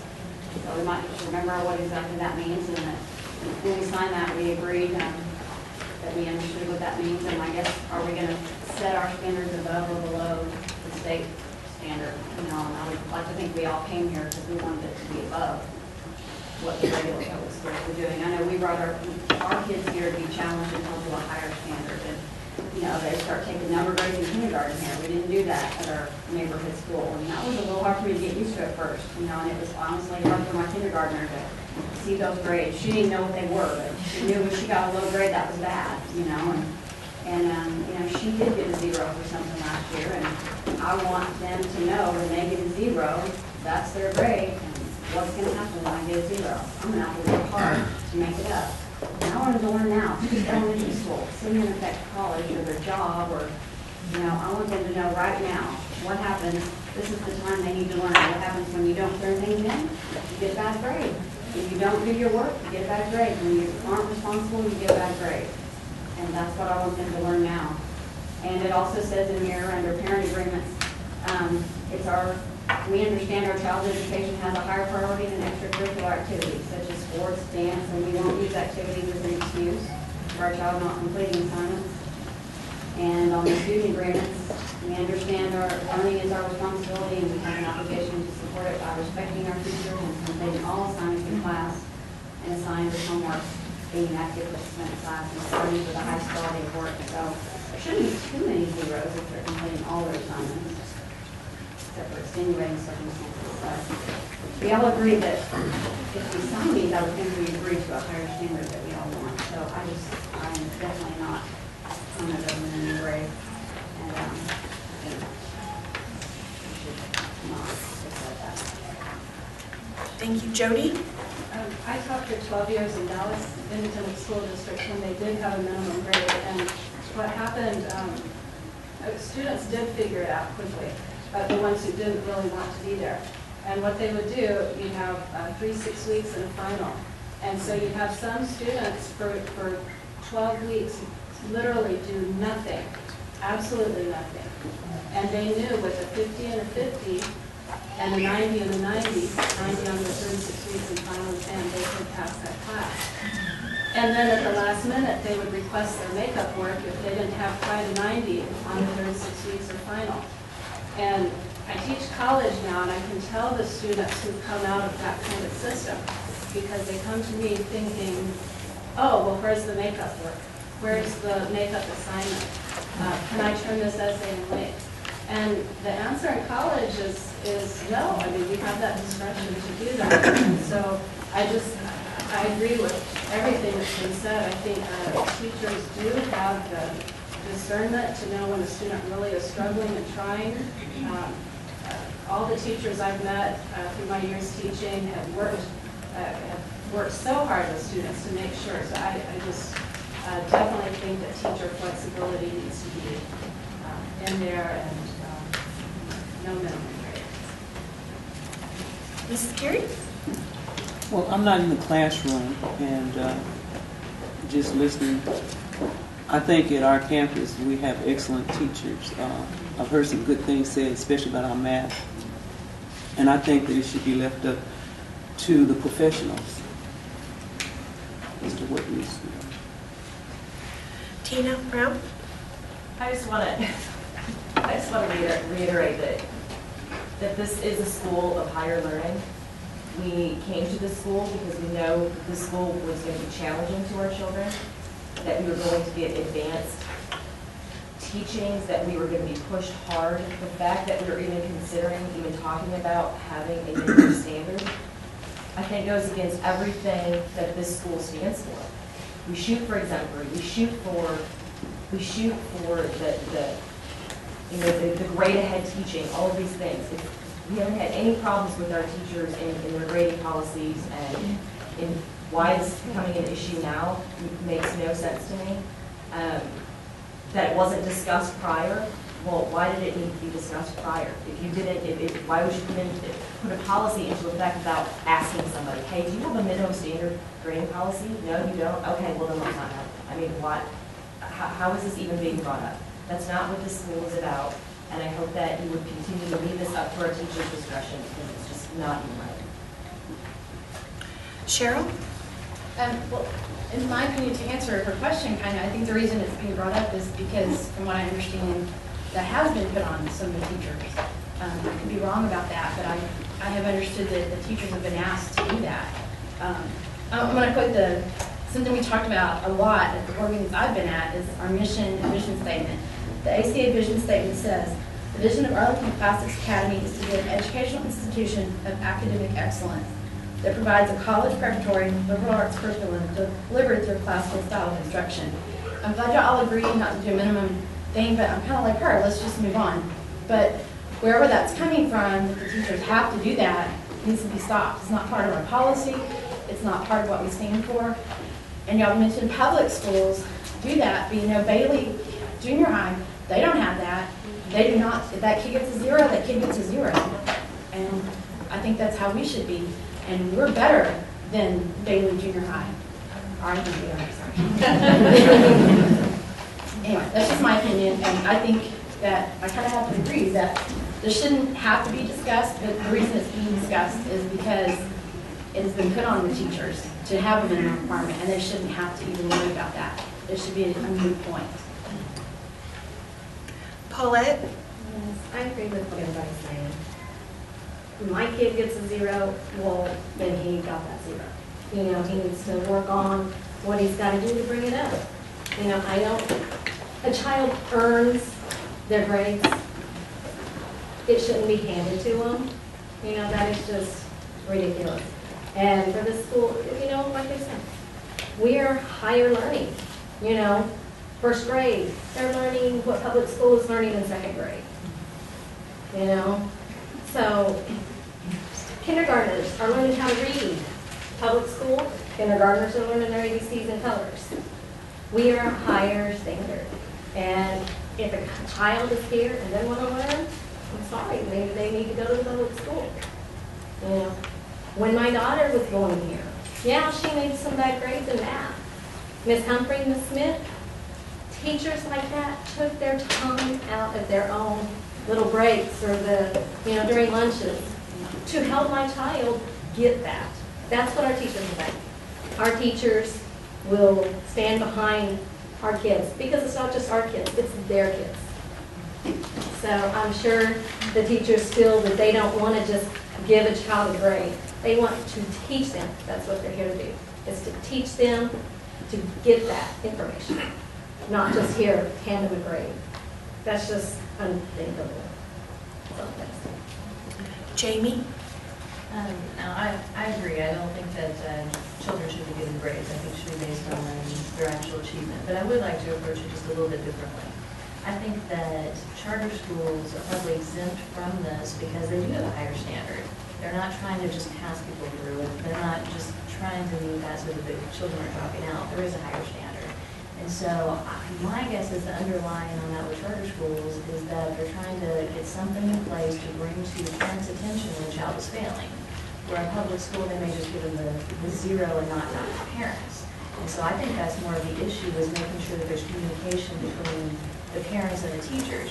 I understand that the teachers do that, but I don't know if some kind of policy, if they have a certain number of grades, that they should have a conference or something like that. That would be the policy I'd be more interested in than a minimum grade. Amanda? I think that was well said. I think this is a great topic for teachers and administrators to try and tackle. I think it's a very personal issue when it comes to dealing with grading and our own children. I think it's a great thing that I think teachers and administrators from both campuses could come together and discuss and then have some board insight. It's a hard one for teachers too. I think at the end of the day, we have to trust that all teachers are doing their best. And no one wants to give a 50, no one wants to give a 0. No one wants to give grades. But like she just said, that's the bigger issue is making sure that there's communication happening with them. Julie? Yeah, I have to agree with everybody that there should not be a minimum grade policy. And I can tell you, my daughter got a 50 the other day, and I had no idea if she didn't turn it in, if she got a 20, if she got a 10, or if she actually got the 50. Because you don't know. In her case, it turns out she didn't turn it in, which in my house is kind of a rarity, but it does happen. No kids are perfect. But in my opinion, if y'all are going to discuss this and come up with a policy, then the policy that's being used at Bowen should be suspended until y'all make a determination.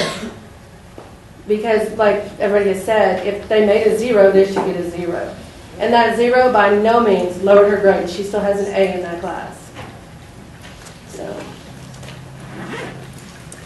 Steve? Well, just to follow up on what Julie says, if I understand correctly, Mr. Dafford has the ability and the authority to do that if he wants to. So maybe we can bring that up later. But I think there's something, while I agree with what everyone said about high academic standards, I think there's something much more important than that. To me, an ACA education has always been about not just high academic standards, but high character standards. And the lessons that we're teaching our children, a bad grade may be an inconvenience for a college interview or a job, but bad character is going to haunt them for the rest of their life. And if we teach our children bad lessons about personal integrity at these formative stages in their life, we have a real danger they're going to learn that forever. What does it teach a kid when he earns a 10 and you give him a 50? What does it teach him about personal integrity? What does it teach him when his parent is told he earned a 50, even though he knows that's not true? He's being taught that the teacher is colluding with him to lie to his parent. And what does it teach the kid who did his absolute positive best effort and earned a 51? What does that teach him about what his hard work is worth in life and how he should go about pursuing whatever he ends up? He's going to learn that it's not worth it. He should just give up and rely on grade welfare or some other kind of welfare for the rest of his life. Malcolm? It sounds like the kid you just explained came from a very bad upbringing and wasn't taught well at home. Because my child, knows what those grades mean and is very, very motivated to keep those grades at a high level. So I don't think that what he just explained actually is what our problem is here. But really what I would say, to make it short, is I agree with having a policy in place. I definitely would want the teachers to have kind of a session with everybody before we even had a chance to discuss it. I would think that the teachers would have a great opportunity to discuss it with the board and the directors and things of that nature. Robin? I don't think that we need a minimum grading. I don't believe in that. I believe in you get what you earn. That's the way I was raised, and that's the way I live my life, and that's the way I rear my own children. I just find it interesting that Mr. Coffey speak about character. I think that is something that we do need to, maybe that's a policy we need to put in place too. I mean, because I've seen that lately, just about a minimum grading policy and other things that are going on at Bowen that people don't agree with. To me, that's not showing good character, and that's not showing how you should be able to display that in front of your children. So I think that's really odd that he would say that.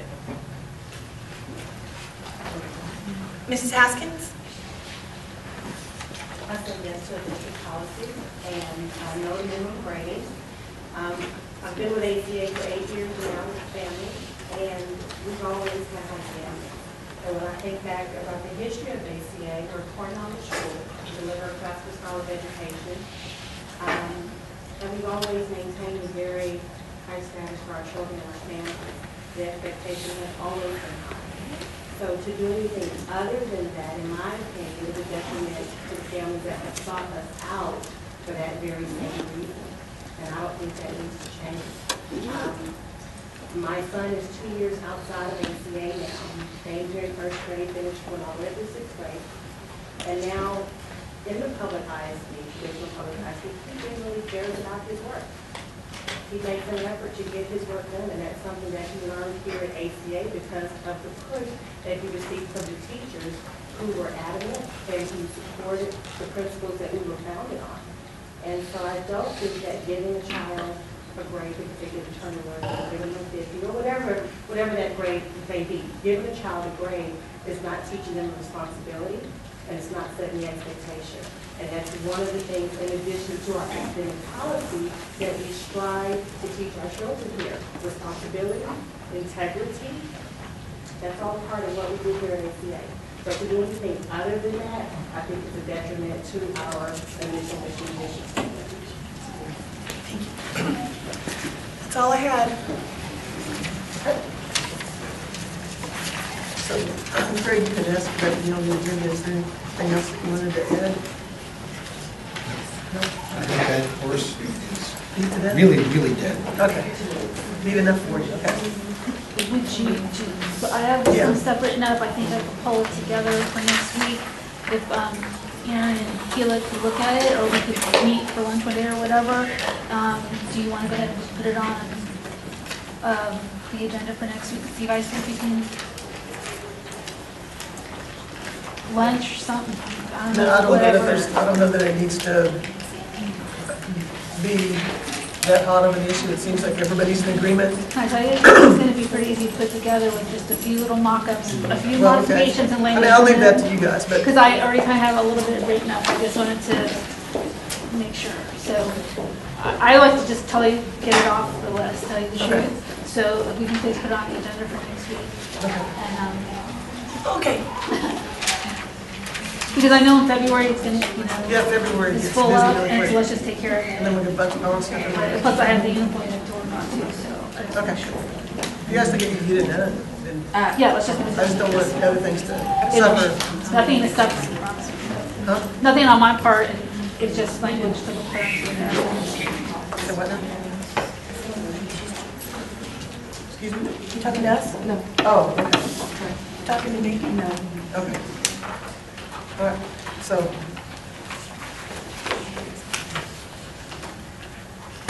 That's it? Actually, I had a couple of questions about the grade book for Mr. Daffrey and Mrs. McGraw.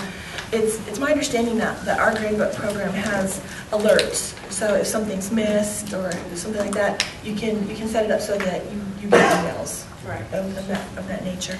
So, and you can pick the range, right? So if a child gets a 60 or 50 or something, you're going to get an alert. That being said, and my agreement with the fact that a minimum grade assignment is not in the best interest of anybody, I do believe I understand the position that was behind the directive, and that was to give an early and urgent call to the parents that something was amiss and that it was something to be addressed. Everyone has said something, and I'm sure at some point wish they hadn't. But in this particular instance, I think that the intention was pure, and the motivation was to bring up every student, because every student gets a chance every day. If everyone will recall that, I have no doubt that every teacher employed at Arlington Classics Academy, I'm not talking campus, I'm talking Arlington Classics Academy, is of the utmost integrity and moral example for the children that they teach. That being said, the alert, I believe, that was to be generated from said grade, being minimum or whatever you want to call it, was a mechanism to start that dialogue with a teacher, with a parent, with a guardian. Something was wrong. I'm not saying that that's what I want to see happen, but that's what I believe the motive was. And, yeah, I agree. I think the motivation was pure, and the reasons for the motivation for doing it was Not illegal. Huh? It's not illegal. No, absolutely. I just want to say that. Not, I said that at the beginning. Yeah. But having said it's not illegal doesn't mean that we necessarily want to do it just because we can. And I think there's a way to mitigate the concern for the students that are trying and can't pass by allowing the teacher to determine makeup tests, makeup scores and stuff like that. There's other ways to do it without setting the minimum grade, I guess, is what I'm trying to say. There's other ways to skin the cat, as my mama would say, and probably less objectable ways to skin the cat than the minimum grade. So, having said that, I think we're ready to close. Consent. Consent. Oh, let me not forget the consent agenda. Okay, we're going to have to take, I haven't had a chance to read the closed minutes. Yeah, I don't think so. So we'll take about a 15-minute break and come back.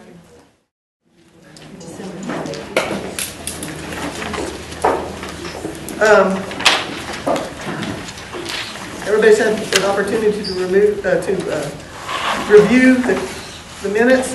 I would like to request that the closed minutes from December 20th be pulled and put on the agenda next time.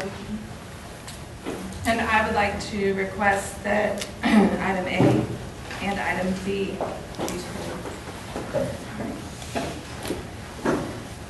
I don't know, maybe you can help me on this, where I want them put. I'm thinking for item, I'm thinking I want them on the agenda for next time. Okay. I mean, We've already discussed them twice. well, Did you propose edits? Okay. Will you send those edits out to everybody? yes, some are mine and some are discussions, not so much as edits or thoughts. Oh, okay, that we, okay. So they're not necessarily, okay. Not just edits. No. Okay. So can you send those out to Yes. us? Okay, so agenda for next time. And include Joanne? Yes.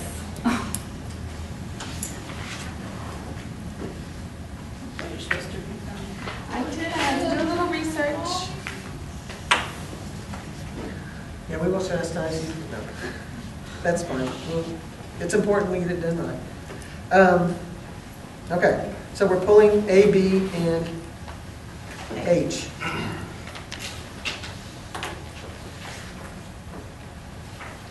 With those exceptions, do I hear a motion to accept the consent agenda items? I'll move that we accept consent agenda items C through G. A second. Second the motion, all those in favor? Abstain? Okay, we're good. Okay. Was Joe an extension? No. Oh. Everybody was for. I did. I was reluctant before. if it gets pulled, it can't be talked about. It's, We pulled before, so. But then we it's on had the an action. agenda, it's just, wasn't consent, just was pulled off consent. okay, so, We pulled stuff off consent before. yeah, and that's talked true. about it. But they requested it to be put on the agenda for next time. And that's fine, but I would just like to know now what you want to have done, so I can also do whatever I have to do. Okay. There's several just edits, but the parent organization policy, that was one that I felt like needed to go to. I thought the discussion went that it was going to go to the policy committee because I think it did via email, and she emailed us and said, if you have any edits, get them to me. Oh, to the policy committee? To the policy committee, yeah. Okay, it wasn't just edits that I was wanting to do. Things like, like when it talks about, I just think it needs more specifics in there about like the parent organizations and how many we're going to have, like specifically like PTO. On the legal, it just says each campus must have at least one. Right. Well, we need to do something in our local to make it where it's not 10 per campus. We need to, I just think that this policy in particular needs, I mean, I'll find my notes and I can send you a much more comprehensive I'll list. just tell you this, the nonprofit organization forms, you don't need they don't need your permission to form to help you, they just form to help you. You're only, you as a board, you're only, as I understand it, your only thing you can do is not work with them, or not allow them on the Or campus. the DE. Yeah, We already well, said not that you policy, guys, but you can't restrict the number of organizations that nonprofits that form, you can't do that. But you can say, well, you have to do this, this, and this. Well, I think that I would like maybe more specifications about like what operates at the district level as opposed to what would operate at a district level. I think that we could include that. Like if we have a PTO, like the PTO, the school can be at a district level as opposed to at a campus level.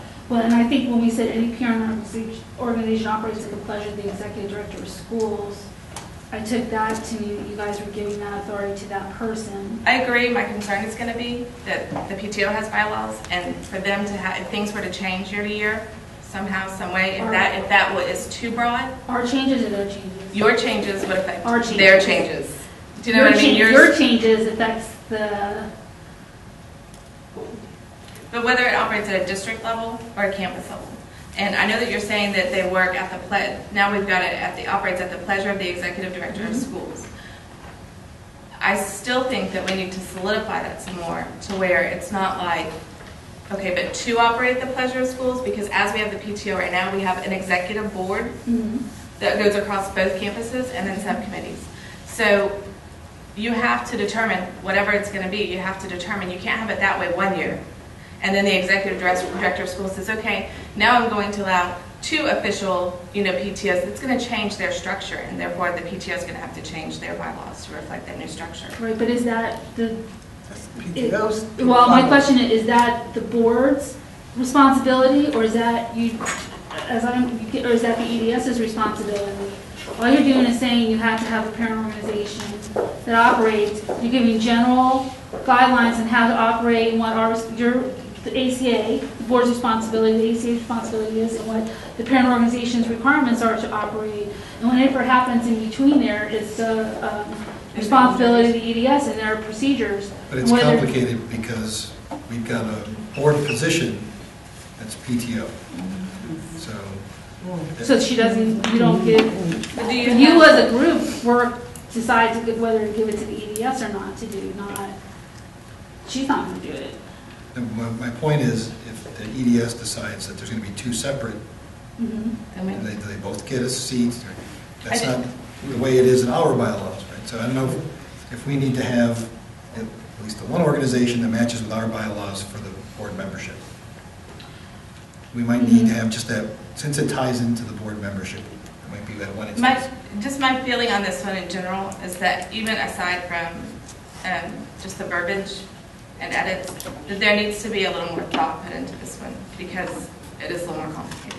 I know it doesn't seem it on the surface, but I think that there are other. I do understand. I guess where I was going, just for you guys as policy, was to keep you up in the cloud, so to speak, and let the EDS hammer out all the other crap that has to be hammered out.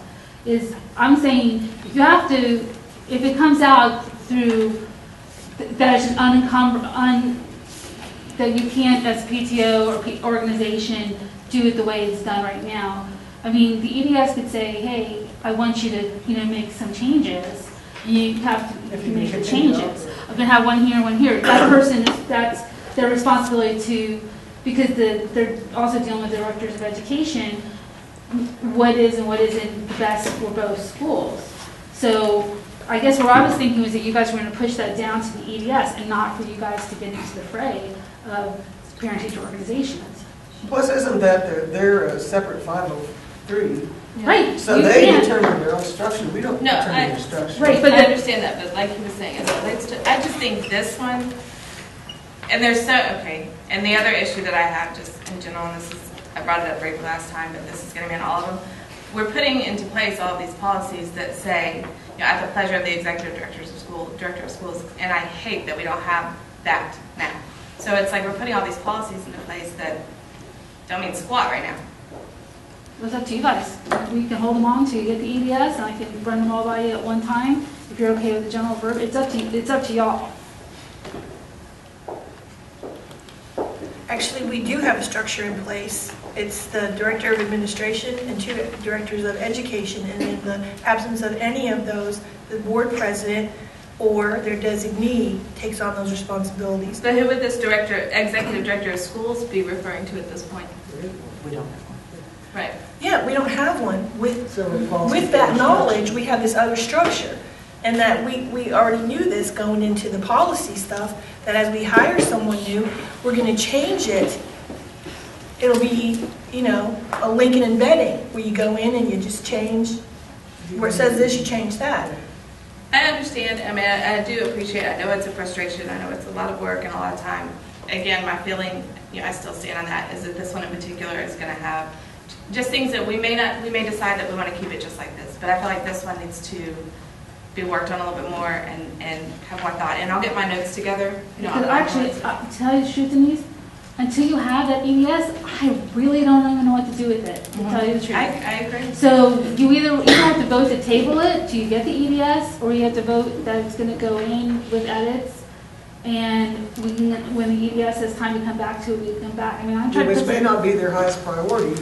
Right. Given policies on parent. Well, because I do have a bunch of policies that have to get done that have said, it says DA, and I know you guys are going to not want the DA to do, you want the EDS. What kind of frustrating for me is this, we went out and we said this is going on the consent agenda, and if we wanted to have it pulled, it would have been the time to pull it before it went on the consent agenda.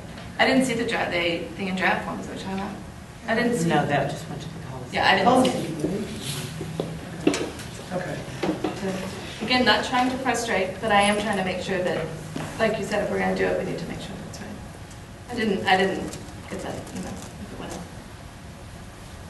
Okay. But really, there's no urgency to get, especially the PTO one, passed quickly anyways. No, there's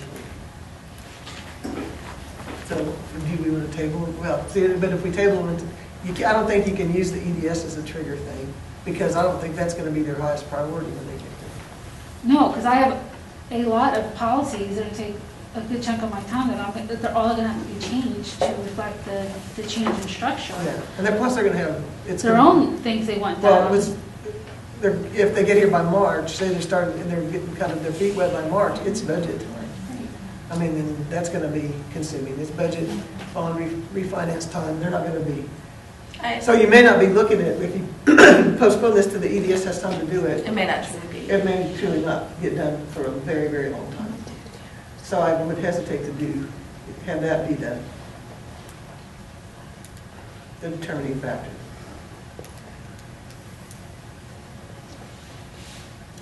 But if you want to put it on the agenda for next time.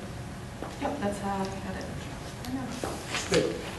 But you don't have your edits with you, so you no, I mean, I probably do, but very limited. I just have, again, it wasn't so much just the edits as just my thought that this needs more thought, that it needs a little more to it. Then you don't have any suggestions for what more to it might be? Well, I think that some consideration needs to be,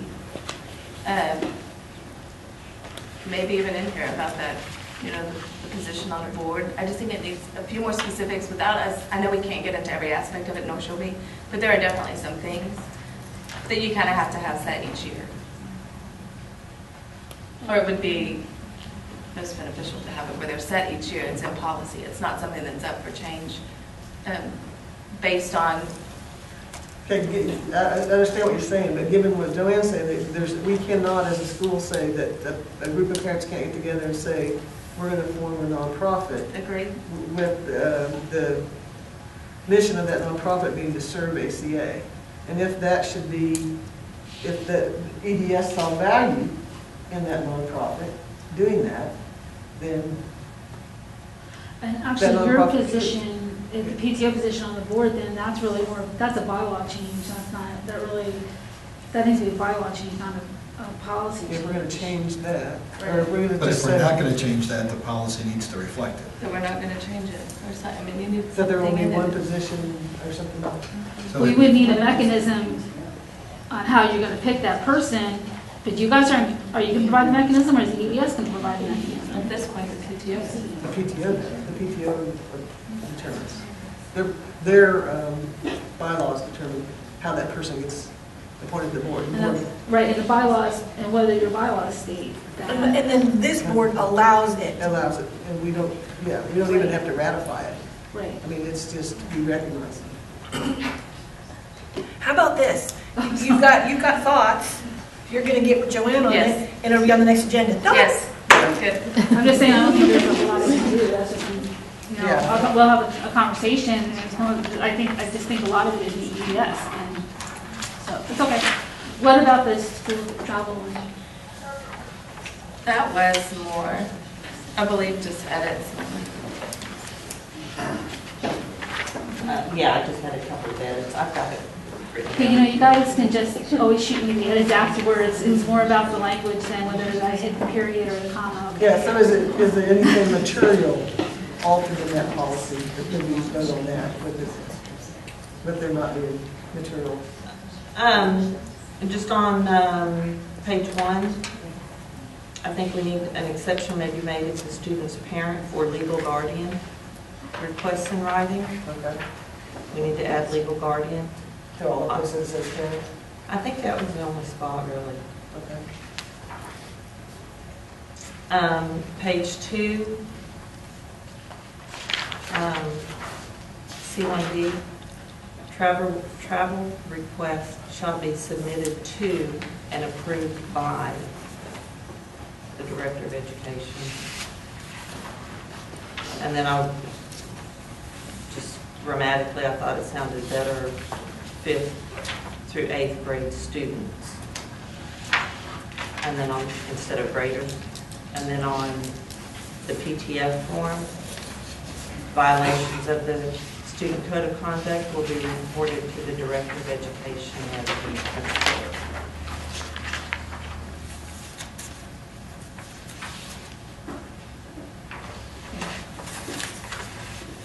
Okay, so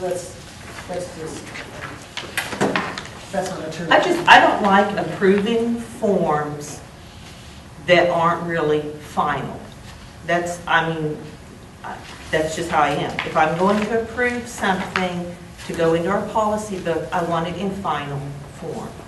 I don't want it, I don't want to approve it subject to edits. Okay. So that's.